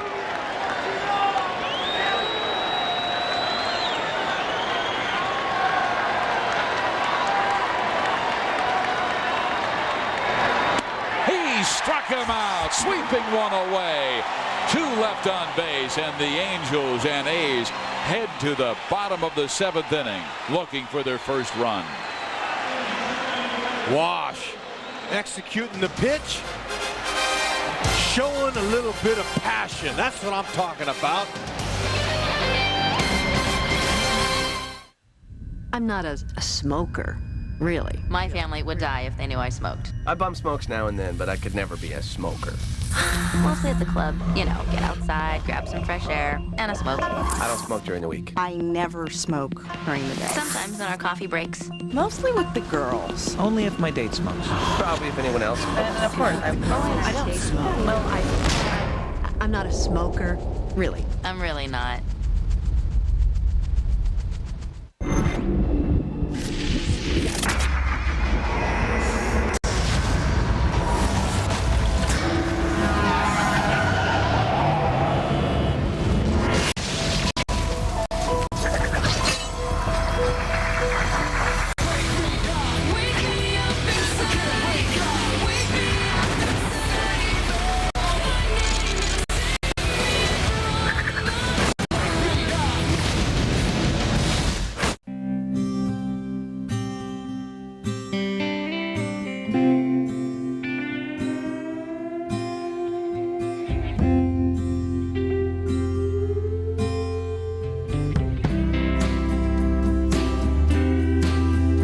Jack Daniel's whiskey is made with great care. Please enjoy it the same way. It's not fast food. It's Applebee's Food Fast. Pick it up, take it home. It's Applebee's to go. Eating good in the neighborhood. Jarrod Washburn splendid through 7 innings after being roughed up in Texas. Well, earlier during the 7th inning stretch, MC Hammer was here, who was a bat boy for the Oakland Athletics for Charlie Finley years ago. He really worked with both the A's and the Raiders. And he comes down and sings "Take Me Out to the Ball Game." When he got to the Angels part, he said for the Angels, not the A's. You know, it's the Angels that let him on the dugout to sing. I agree with you. But maybe that will be the rally point that the Angels need. Hammer time. Absolutely. Here is Sean Wooten. Rain continues to fall here in Anaheim, and the fastball comes inside. It's 2-1. Well, this might hurt Barry Zito because the snap on his curveball has been so good. Now all of a sudden you've got moisture on your hands and you can't get the same grip. He went off speed but stayed up in the strike zone. 2-2. Didn't mess with the changeup. That's nicely thrown. Now not properly located. It was up. Wooten missed it. Folks, don't adjust your set. Your set's fine. That's rain you're seeing here in Orange County, California. Rare sight. And I'll tell you, the fires they've been having out here and the dryness, this is a welcome sight.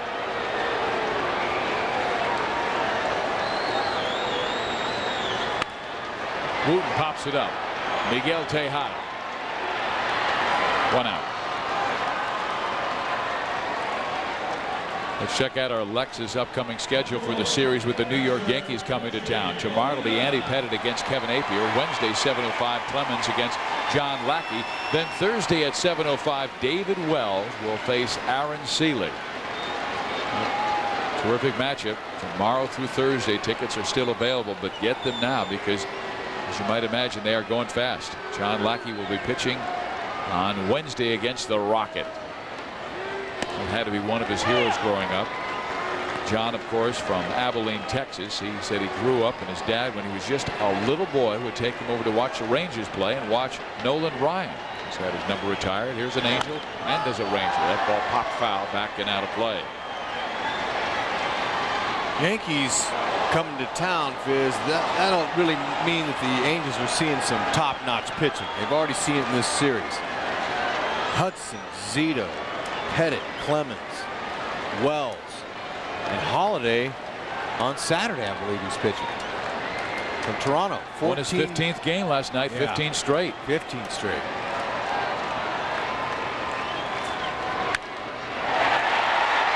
Molina, it barely goes foul. Benji will stay down in the count.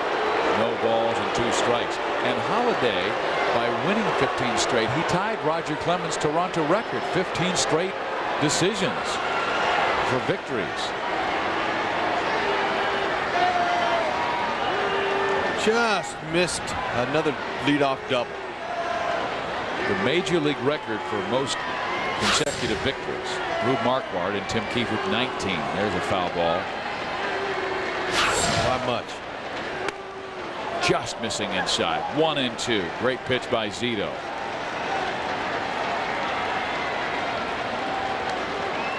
See Molina shaking the drops off of his lid of his helmet. Yep. Distraction. Down Then low, 2-2. if you use your batting glove to wipe the bill of the helmet, then your hands get wet. Your gloves get wet. So you kind of want to use your arms, your wristbands. There he gets the count right. 2-2.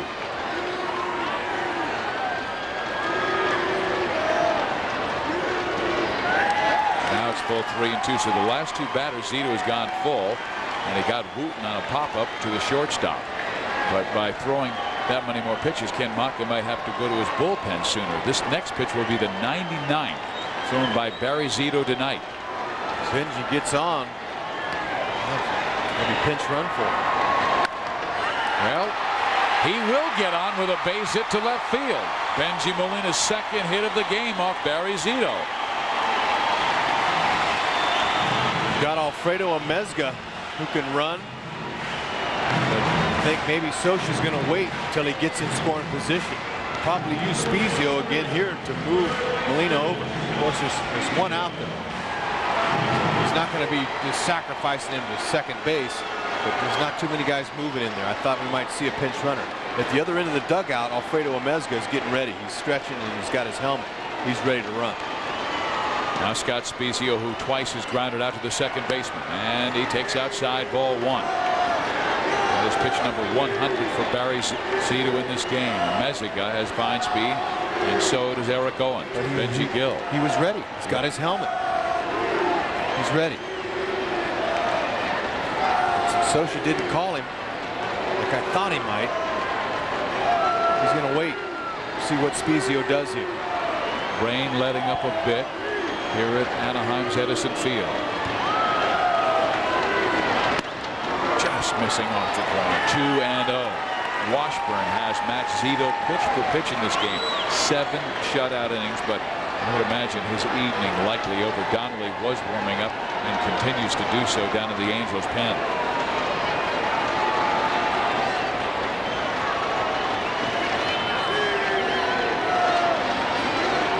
Texas has now taken a 10-0 lead on Seattle.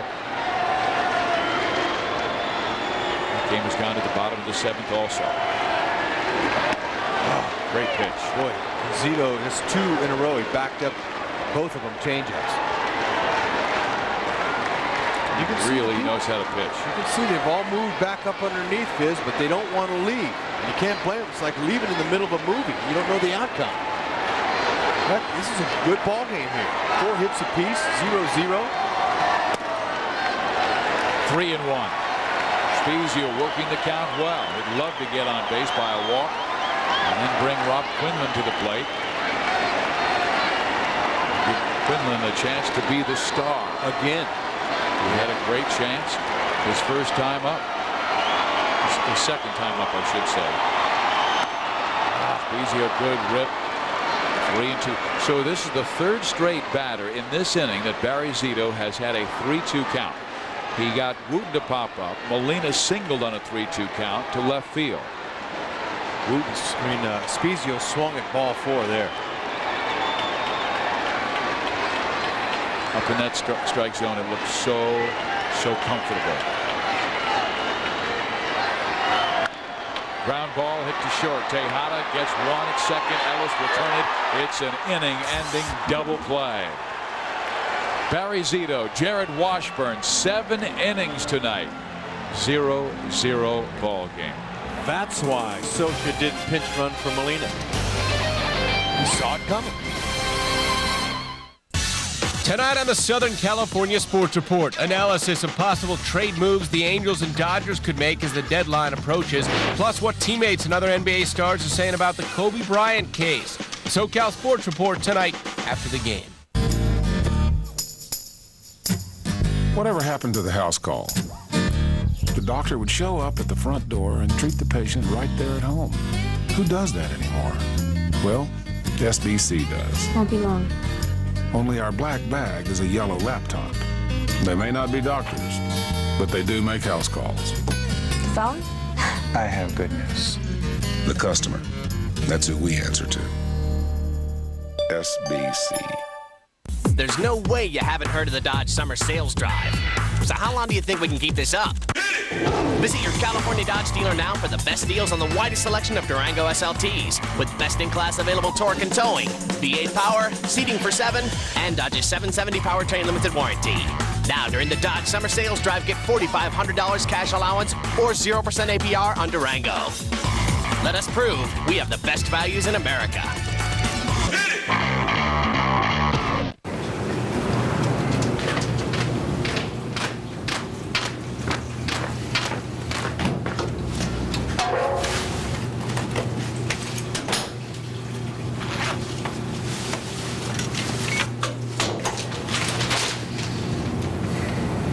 Doubleheader today.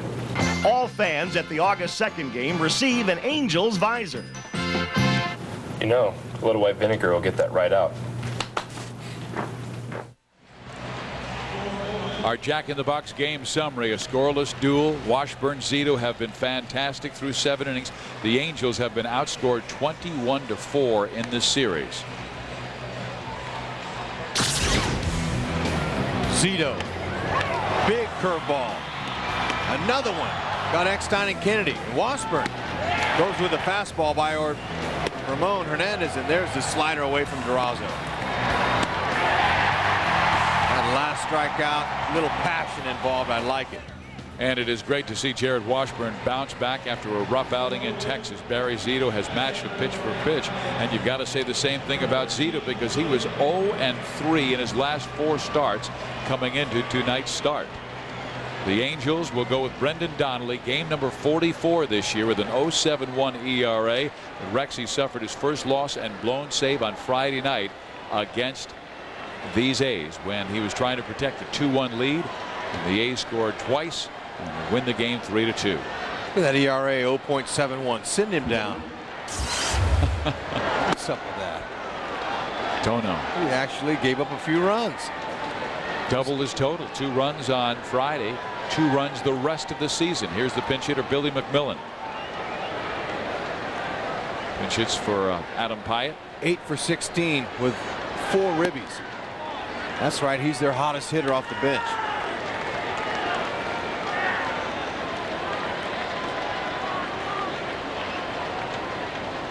Donnelly has missed on his first 2 pitches.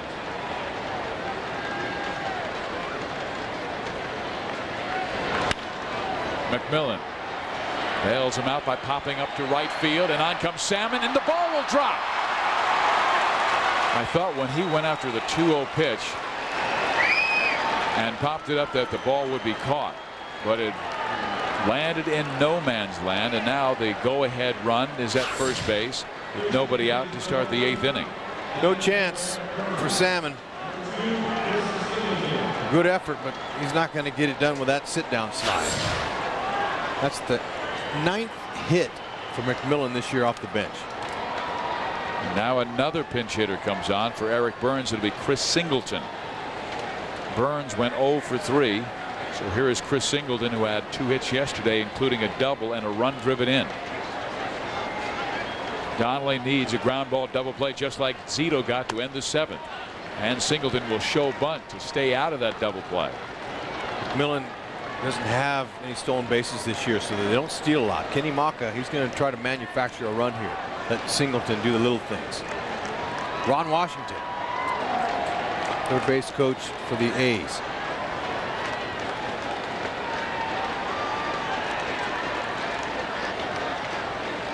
Stop raining. Swing Singleton takes a strike. It's 1-1. He had pulled the bat back, and Rex, you want the ball down in the strike zone to bunt him, and that looked like a pretty good pitch to bunt. It was a good pitch to do it. Singleton, you know, there are different ways of bunting. Singleton, he opens up, his whole body is exposed to the pitcher when he sacrifices. Some guys just pivot around and leave their feet right where they are. And watch him. We'll see if he does. Look how he exposes himself. It's bunted right back to Donnelly. He will go to first base, and the sacrifice is executed. Donnelly took such a long look at first base instead of turning and looking immediately to second, because he had a chance early at second. Well, Quinlan's a new first baseman. This is his call. He's got to get in there and tell him right there. He's got to be yelling at him. He's got to be yelling, hey, hey, 2-2-2, get him at second. Donnelly, he almost got discombobulated, but he made the out. That's all you want. There's an out. If he turns right here. See, but it was too late before it registered. I think Quinlan told him he had to play at second. Now Mark Ellis is the batter. Ellis 1 for 3 with the double. Strike one. A little bloop single to right center field. Billy McMillan, he hurts the Angels. He's got 3 home runs this year, and all 3 against Anaheim.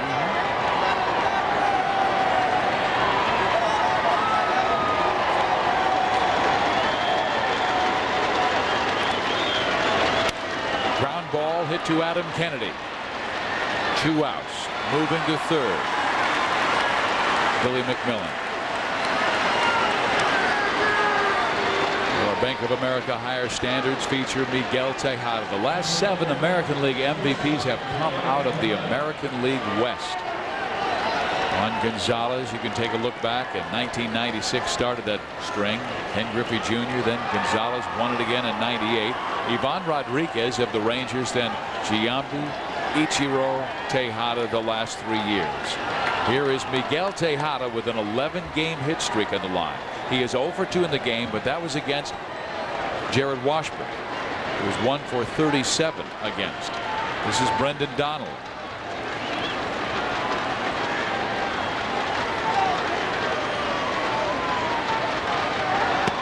Strike one. Donnelly got that good 4-seam fastball he uses. Sometimes it sinks. But that's what he likes to get strike one with. And he's got a slider and an occasional split finger he'll throw. They give Tejada a lot of room in left center.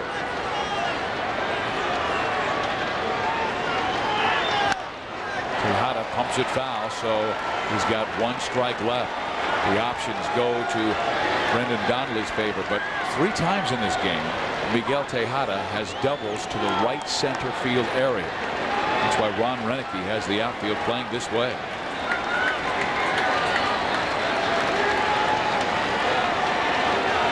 Pretty much straight up on the infield. Looking for Donnelly to execute a pitch 0-2. And he's got to be really good at blocking that ball if it hits the dirt. Ooh. Living dangerously up there. He came with that fastball. I mean, he reached back and fired it in at 94 miles an hour. And he needed to. 0-2. You don't want to give the guy anything too good to hit. McMillan led the inning off with a bloop single to right field. Singleton sacrificed him to second. Ellis grounded out to second base. Now Miguel Tejada, last year's most valuable player in the American League. Bronco wants him to bring that 1-run home.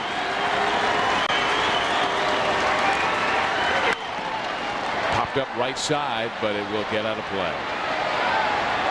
And then after yesterday's ball game, Mike Scioscia closed the doors before any media got in there, and he gave his team a little pep talk saying, hey fellas, let's start tomorrow. We've had some bad run here, some bad luck here the last 10 games, and let's start tomorrow and let's build on a win.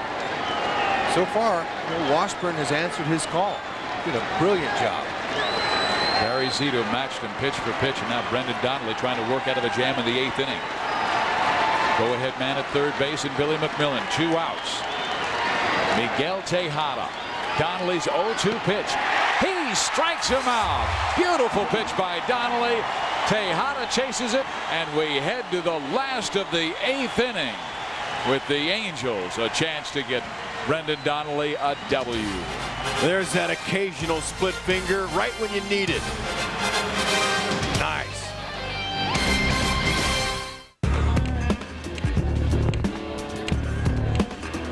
Crown Royal on the rocks, please.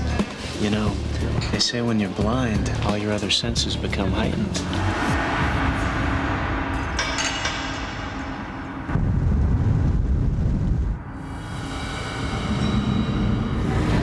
Wow. Crown Royal. Yes, it's that smooth. Guys, I think the one on the left likes me.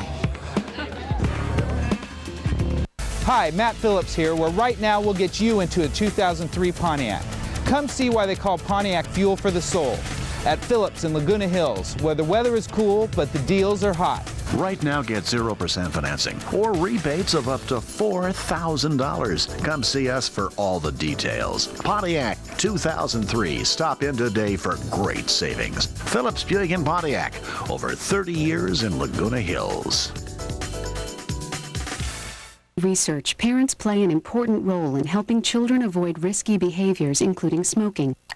The Parent Resource Center at philipmorrisusa.com offers advice from experts on how to talk with kids about not smoking and a downloadable brochure on raising kids who don't smoke, with tips on starting the conversation and ways to help kids handle peer pressure. For more, visit the Parent Resource Center at philipmorrisusa.com or call for a free copy of the brochure. You're watching Fox Sports Net.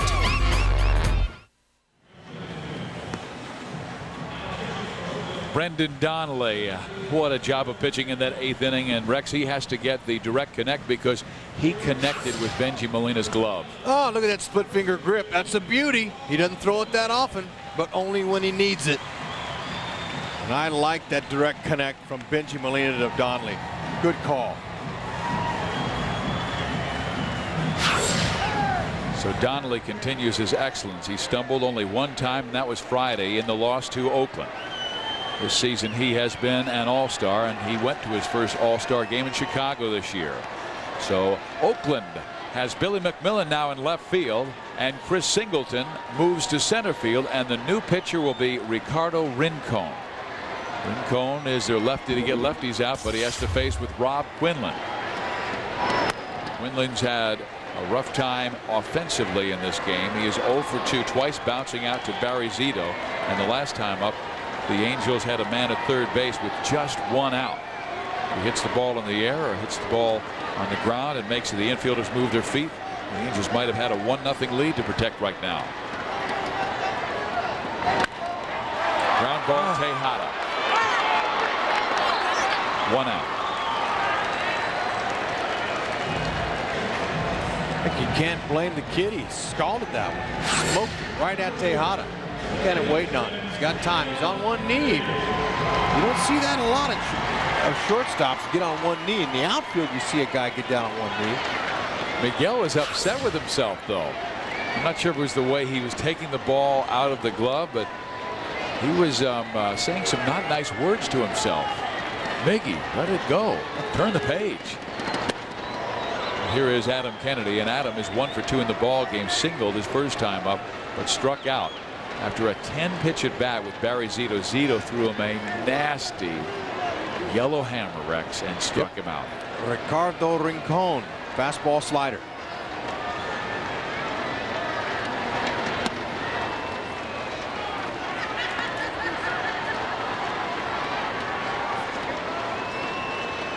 Rincon taking over for Barry Zito.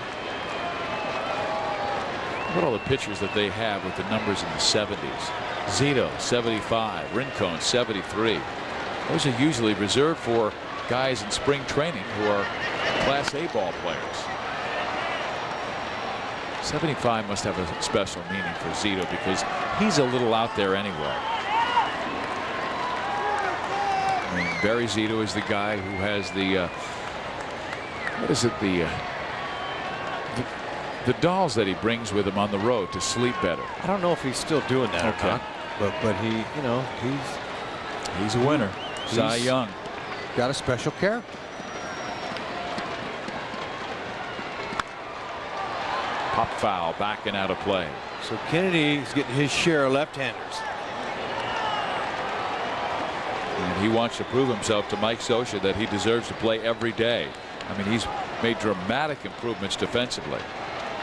Last year he made dramatic improvements offensively, hitting .312. He's raised his average to .262 with this hot streak that he's been on. And Adam again flips the tough ones foul, back and out of play. You saw that graphic. You can't blame Scioscia for letting Benji Gill and Figgins and guys play against left-handers, because his numbers, Kennedy's numbers, they're not there. Scott Spiezio proved to Mike that he could play against both left-handers and right-handers when he finally hit very, very well against southpaws last year. Spiezio, though, a switch hitter. Inside, 2 balls and 2 strikes. Good eye. Kennedy looks locked in. He had a great battle with Zito. 10-pitch at bat. Zito finally struck him out with a beautiful curve. That was his last at bat, and he's continuing that focus right here.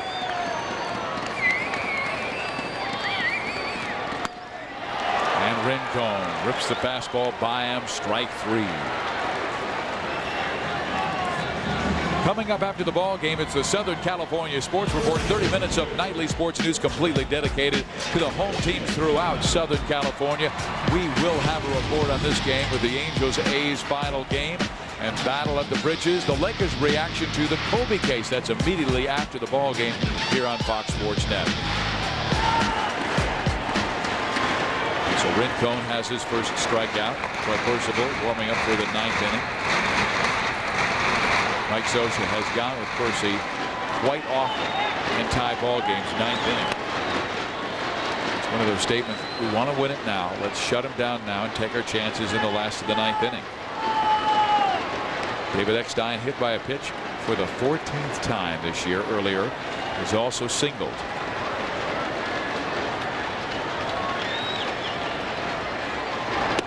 Outside, 2-0. When Oakland bats in the top of the 9th inning, they will have a Rubio Durazo, Ramon Hernandez, and Eric Chavez coming.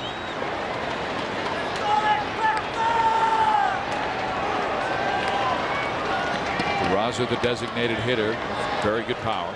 And he's trying to stay loose. It's hard for a DH. Remember the line by John Lowenstein, who was the designated hitter years ago for the Baltimore Orioles. He said, what do you do to stay loose for your opportunity? He said, I go in and flush the toilet. Keeps my wrists loose. Yeah, right, John. Here's a 3-0 pitch to David Eckstein. He will take it, and he may take another.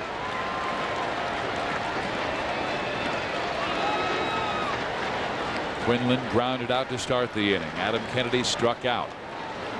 David Eckstein, after being ahead in the count 3-0, accepting the 3-1 pitch from Ricardo Rincon, and it is outside, ball 4. So David Eckstein has been on base 3 times tonight, and that is the first walk issued by an Oakland pitcher in this game. Zito, 7 shutout innings. Chad Bradford, I would imagine he might be getting ready for Tim Salmon. Rincon will stay in the game because Darren Erstad's up there. And keep cool as the season heats up. Sport your summer threads. Get your Major League Baseball authentic collection caps, jerseys, t-shirts, and more at angelsbaseball.com. The angelsbaseball.com shop for all things baseball. Well, here comes Rick Peterson. What pearls of wisdom might he have, Rex? Well, he's going to tell Rincon, who speaks pretty good English, that Erstad's just 1 for 7 off of you. Even though Erstad hits .311 off lefties, don't let that bother you. Stay right at it. And Erstad is due. Just 1 hit in his last 21 at-bats. He's looking for his first hit of this series.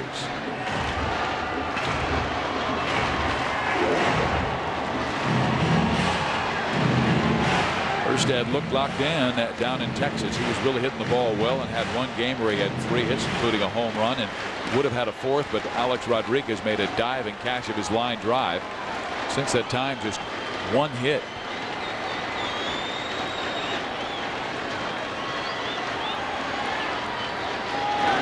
Erstad takes low ball 1. You're, in 74 at bats, you're hitting .311. You're doing something right off of left-handers. Erstad battles him. Much better average against the southpaws than against the northpaws. Got 2 homers. Wouldn't that be lovely? 2 out lightning. Better not say lightning too loud here, as we had rain showers earlier. Was that a rare one? Robb Quinlan in his major league debut, 0 for 3 in this contest. Still at first base. Hoping that the Angels can record a victory. The final game of this series with the A's.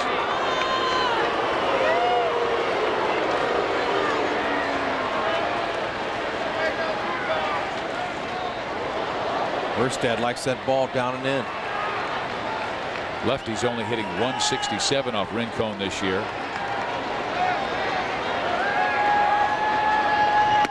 Oh, Erstad takes. Here, right down the middle.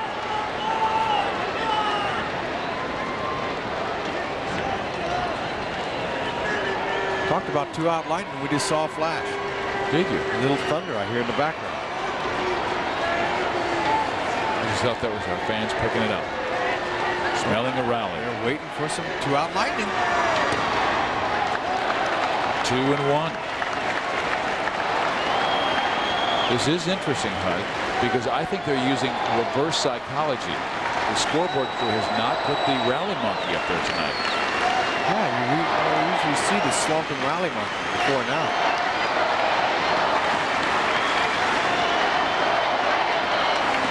Crowd coming alive.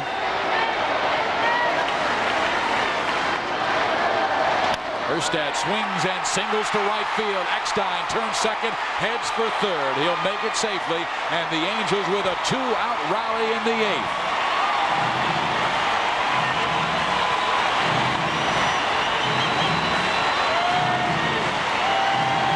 All right, Terry Francona, bench coach. That's what you got there. That's what he's there for. You run the strategy by your bench coach. He helps you out. Terry Francona, smart baseball man. He knows. He managed the Phillies for 4 years.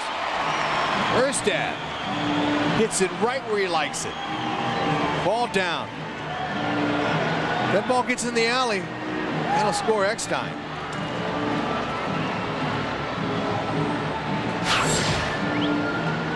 Well, Rincon loses Erstad, the left-hander that he was supposed to get, so that means a right-hander will be called on to get to the Angels' Tim Salmon. We'll be right back.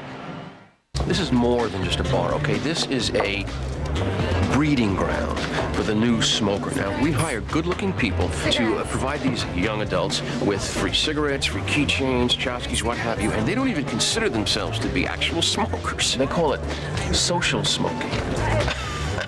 Well, you know what? You can call it anything you want, but the truth is, in a few years, this group, pack a day. You watch. Our brand, too. Brilliant. He's coming. He's coming. I need a haircut.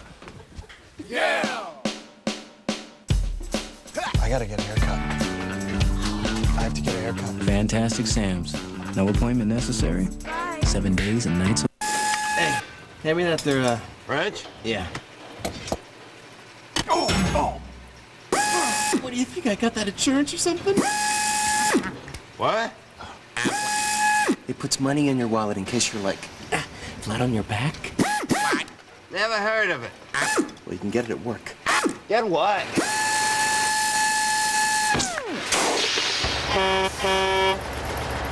Aflac. Ask about it at work. Nextel's walkie-talkie feature now works nationwide. That's right, from San Diego to Las Vegas or San Diego to New York. You can instantly connect with friends or coworkers. Call 1-800-NEXTEL-9 or visit us on the web at nextel.com. Fox Sports Net presents Anaheim Angels baseball, brought to you by Hyundai. When your car comes with America's best warranty, you win. By Jack in the Box, where we don't make it till you order it. By Allstate, you're in good hands with Allstate. And by your Southern California Ford dealers, see your Ford dealer today. The Angels trying to get some fireworks started here at the ballpark. Edison International Field. They have runners at the corners. David Eckstein at third base. Darren Erstad at first base. And a new pitcher comes on to face Tim Salmon. It is Chad Bradford, who has not allowed a run in 8 of his last 9 outings, a 1.86 ERA. He's tough on righties. Sinker, slider, changeup. That's what he features. He comes at you from the knuckles on the ground. I mean, that's where the hitter has to pick up the release point of that pitcher. But Bradford faced Tim Salmon in Friday night's game and had a great battle with him and threw a sinker away, and Tim Salmon went below his knees to hit a low line drive into right field for a base hit. He is 2 for 11 against Chad Bradford, and the rally monkey has returned. They waited until the 8th inning, and now the Angels need a run to take the lead. And Salmon goes after the first pitch and knocks it foul. Strike one. We talked about that great matchup back on September 17th last year at Oakland. Washburn against Mulder. It was a 0-0 ball game after 9 innings, and Tim Salmon came up and hit a tremendous home run, 425 feet. All he needs here is a lousy single, and it's Percy time. Broken bat single, a doinker, anything. Wild pitch. Ooh, Salmon didn't like that call. It looked a bit low. Field and Cobra said no, not the strike zone. Not like you get the downward plane when a guy's coming from down under. Eckstein walked. Erstad then singled. Now Salmon down in the count. No balls and 2 strikes. Salmon 0 for 3 in the ball game. 3 times popping up or flying out.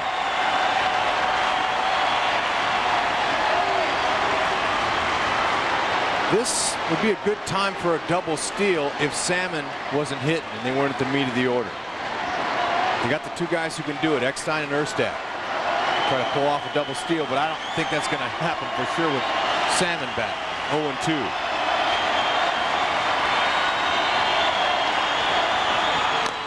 Salmon taps it, and it's off Bradford's head, and the Angels will take a 1-0 lead. A game of inches, Hud. If the leather is 1 inch longer, Bradford makes that play. The Angels are starting to get a few breaks. It's only a matter of time. Now this game's not over, but Salmon looking for any way to get that run home, and he goes with a chop knock. Bradford tips it, and Ellis can't make the bare hand. Base hit, infield knock. Didn't even get out of the infield. That's when you know the breaks are happening. All done with 2 outs. Eckstein with a walk, Erstad single, Salmon single. 2-out rally. Salmon now comes out of the game for a pinch runner, Eric Owens. Bradford had Salmon down 0-2. Now Jarrod Anderson, the Angels MVP. And Anderson singles to center. Here comes Erstad. He will score, and the Angels take a 2-0 lead.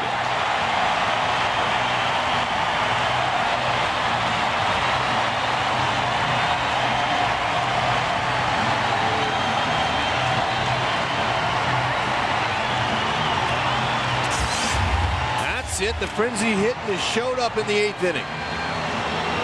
And Percy waits. Opportune time. 8th inning. 2 outs. This rally's happening. Garrett, first pitch. Out over the middle, he whacked it.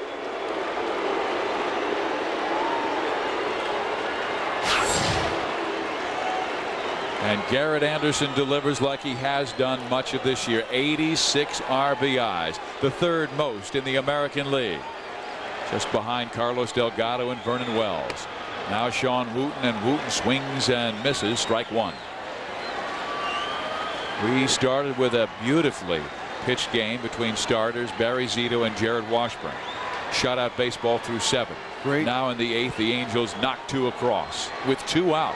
With 2 out, Rex, and nobody on. That's when they started the rally. A walk, a base hit, an infield hit, and a single by GA. 2 out lightning. It happened. You could feel it. We saw the lightning bolt out there. We heard the thunder in the background. That was it. It was the natural. They're starting to get the breaks. Baseball is a game of breaks.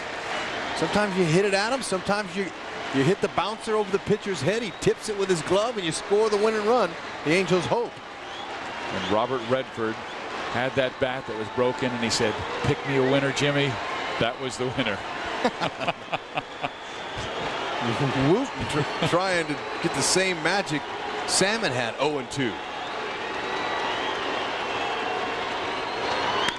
Wooten with a chopper. Tejada, nice play by Miguel to throw out Wooten, but the Angels scored 2 after 2 out.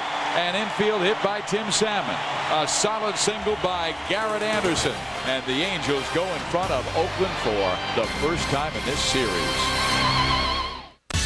Tonight on the Southern California Sports Report, analysis of possible trade moves the Angels and Dodgers could make as the deadline approaches, plus what teammates and other NBA stars are saying about the Kobe Bryant case. SoCal Sports Report coming up next. Last season, the Halos upset the Bronx Bombers. Now All-Star Alfonso Soriano and the Yankees are hungry for a little payback. It all begins with Angels in the Infield on Fox Sports Net.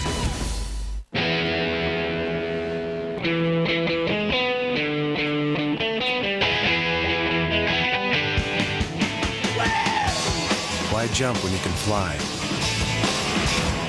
Why leave when you can make an exit? Why slip when you can slide? Why just drive when you can change the way you move through the world? The V6 Nissan Altima. They called us the angels of technology because we work so far up in the heavens. Here on the plains rises a marvel of engineering, a giant radio antenna built to make coast-to-coast walkie-talkies possible. It's the tallest structure in the world. The engineering is incredibly complex. I mean, the tower is over 400,000 feet tall. To be a part of something that can be seen from space, well, you can't help but feel a little bit proud. No, that's not how we did it. Introducing Nextel's coast-to-coast walkie-talkie. Now that's a walkie-talkie. Officially, it's called Jack Daniel's Old Time Old No. 7 brand Quality Tennessee Sour Mash Whiskey. But you can ask for Jack. Fox Sports Net presents Anaheim Angels Baseball, brought to you by Jack Daniel's Country Cocktails. Reminds you to live colorfully, but drink responsibly. The Angels hope they can light up the halo tonight. They have the lead 2-0. Darren Erstad continued that stretch, getting his first hit of the series. But our Gatorade player of the game has to be Jarrod Washburn. What a performance after being roughed up in Texas, Rex. In a rainstorm. Executes his best pitch of the night in his final pitch with passion. Like to see it. Washburn left after having a couple subpar starts. He took that ball tonight and went with it. He won't get the win, but he'll certainly get credit for the great job he did. Well, when this guy heads to the hill, it's usually a victory. The Angels are an incredible 199-3 over the last 3 years when leading after 8 innings, best in the majors, and it's because of this man, Troy Percival. He has 1 loss this year, May 22nd against the Orioles. 2 losses last year, 1 at Boston and 1 at Oakland. A Greg Myers 3-run home run that beat him. It was Brian Roberts who hit a salami off Percy here this year for his only blown save. And then he was immediately placed in the disabled list. And since he's come back, he has pitched very, very well. Well, here's a Rubio Durazo, and the count is 1 ball and 1 strike to Durazo. Durazo's popped up, struck out twice. Fastball just misses outside, 2-1.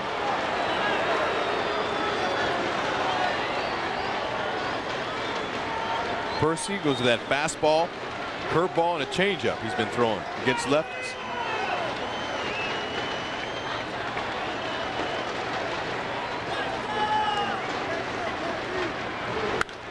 DeRozzo belts it deep to right field, and he makes it a one-run game.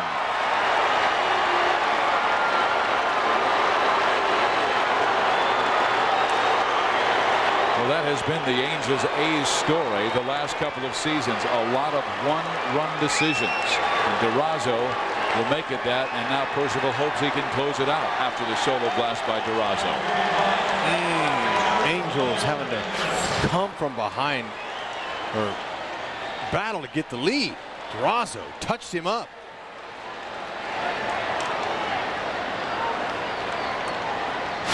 Nobody outs.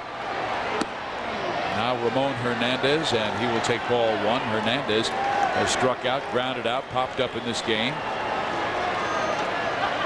13 big flies this year for Orubio DeRozzo. Inside, 2-0. Lots of times, you know, power on power. That's what you get. If the fastball is not located properly, even at 95. He hasn't pitched in a while. Thursday night was his last outing. Posted his 22nd save and 23 chances this year against the Texas Rangers. Struck a guy out. Leads the American League with a .956 save percentage. That's what Mike Scioscia wants to see. Have him shut the door right here on an Oakland comeback. Hernandez swings and misses. The count goes to 2-2. How big so far is Jarrod Anderson's single? Huge. Insurance. Mr. Clutch. Hernandez pops it back our way. It'll stay 2 balls and 2 strikes. Angels came into this contest reeling. They lost 10-1 yesterday. Angels have lost 9 of their last 11 games since the All-Star break. Tim Salmon has admitted, hey, this club was playing so well before the break, winning 12 of 16. It was the best baseball played by the Angels this year, and they thought it would carry over after the break. Didn't happen.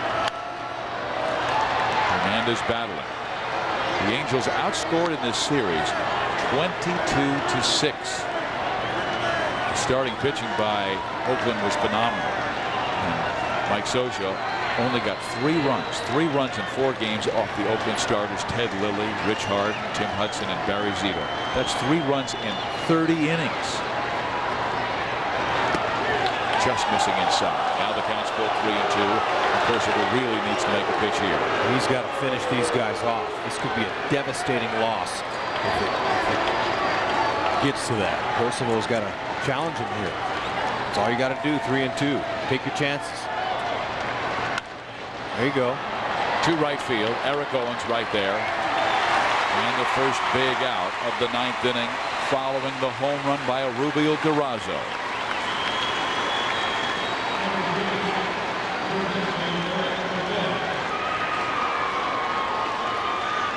Now Percival will face the left-handed swinging Eric Chavez, who has tremendous power, and he loves right-handed pitching. He is 2 for 3 in his career against Troy Percival. Ball 1. Looked like Percy took something off that one. That's his changeup.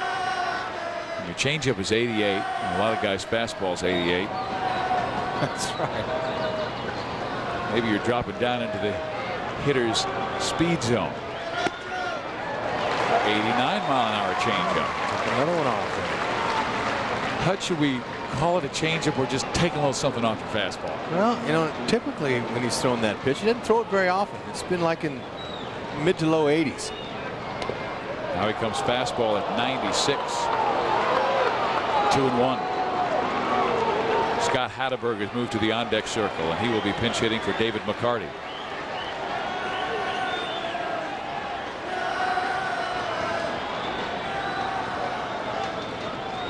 Percival steps off.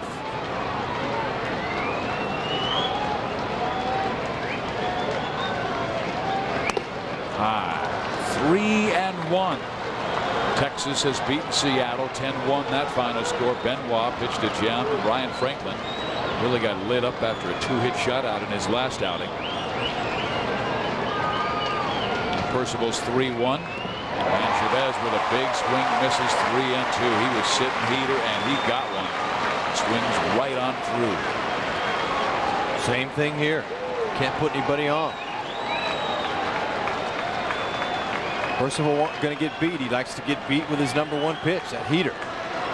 It's a fastball again, and it is ridden to center field, but Erstad is there with plenty of room to make the catch for the second out. Take your chances.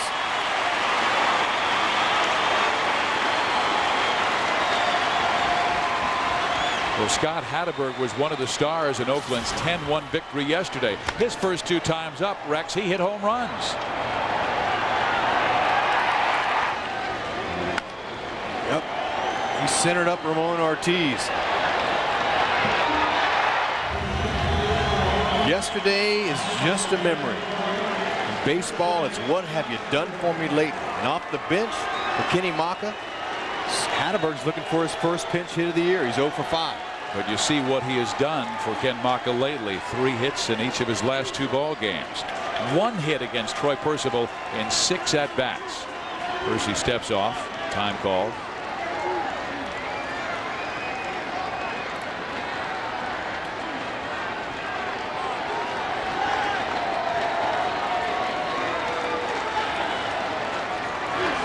Good curveball in there for a strike. Ooh, that's a real nice curveball to get over on the first pitch. Now that sends a message to Hatteberg. He's going, wow, should I throw it again? Is he going to double up with it? Is he going to come with that hard fastball? When Percival's third option is the fastball, because Benji said, let's go curve, then change up. And Percy said, no, I want the fastball. Tried to get the outside corner. It's 1-1. Percival shuck off the first 2. Curveball misses inside, but sometimes you wonder if Benji is giving those signs just to get Troy to shake his head. Sometimes. But he's got a real nice break to his curveball tonight. 2 really nice curves to Hatteberg.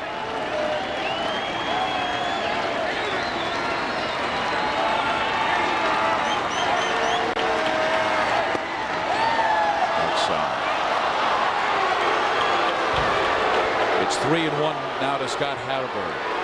Terrence Long will follow if Hatteberg gets on.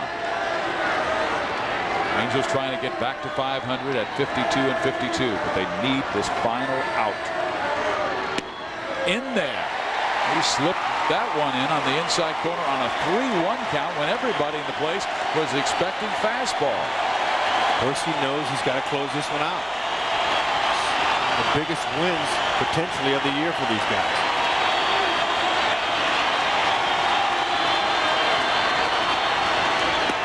He misses with the off speed and walks Scott Hatteberg.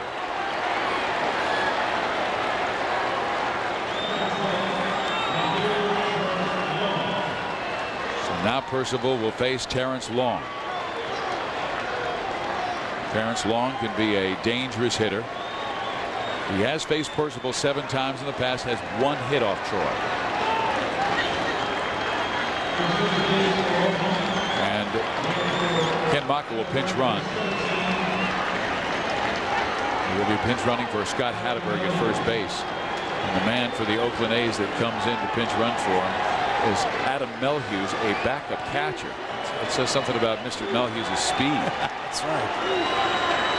You don't see a lot of backup catchers pinch running. No, you don't. Certainly wasn't the guy who just went into the Hall of Fame, Bob Uecker. He said he had no speed at all, but he made it as a comedian, broadcaster, a ball player. Percival misses in the first pitch to Terrence Long. Outside, 2-0. That's Percival's 26th pitch. Mike Scioscia told us last year that Percival's a 30-pitch pitcher. That's one of the reasons why Mike didn't bring Percival in Game 1 of the series against the Yankees. He took a little heat. But he would bring him in the 8th in Game 2. That's right. That's because they had the day off. And they had 2 outs. Travel day. Long to center field. Erstad says he has it. He reaches and pulls it down. And the Angels salvage the final game of this 4-game series. 2-1 the final score. That will do it from Edison Field in Anaheim, where the final score, Angels 2, Athletics 1. For my partner Rex Hudler, I'm Steve Physiak. Now let's take you to the Southern California Sports Report with Barry LeBrock and Van Earl Wright.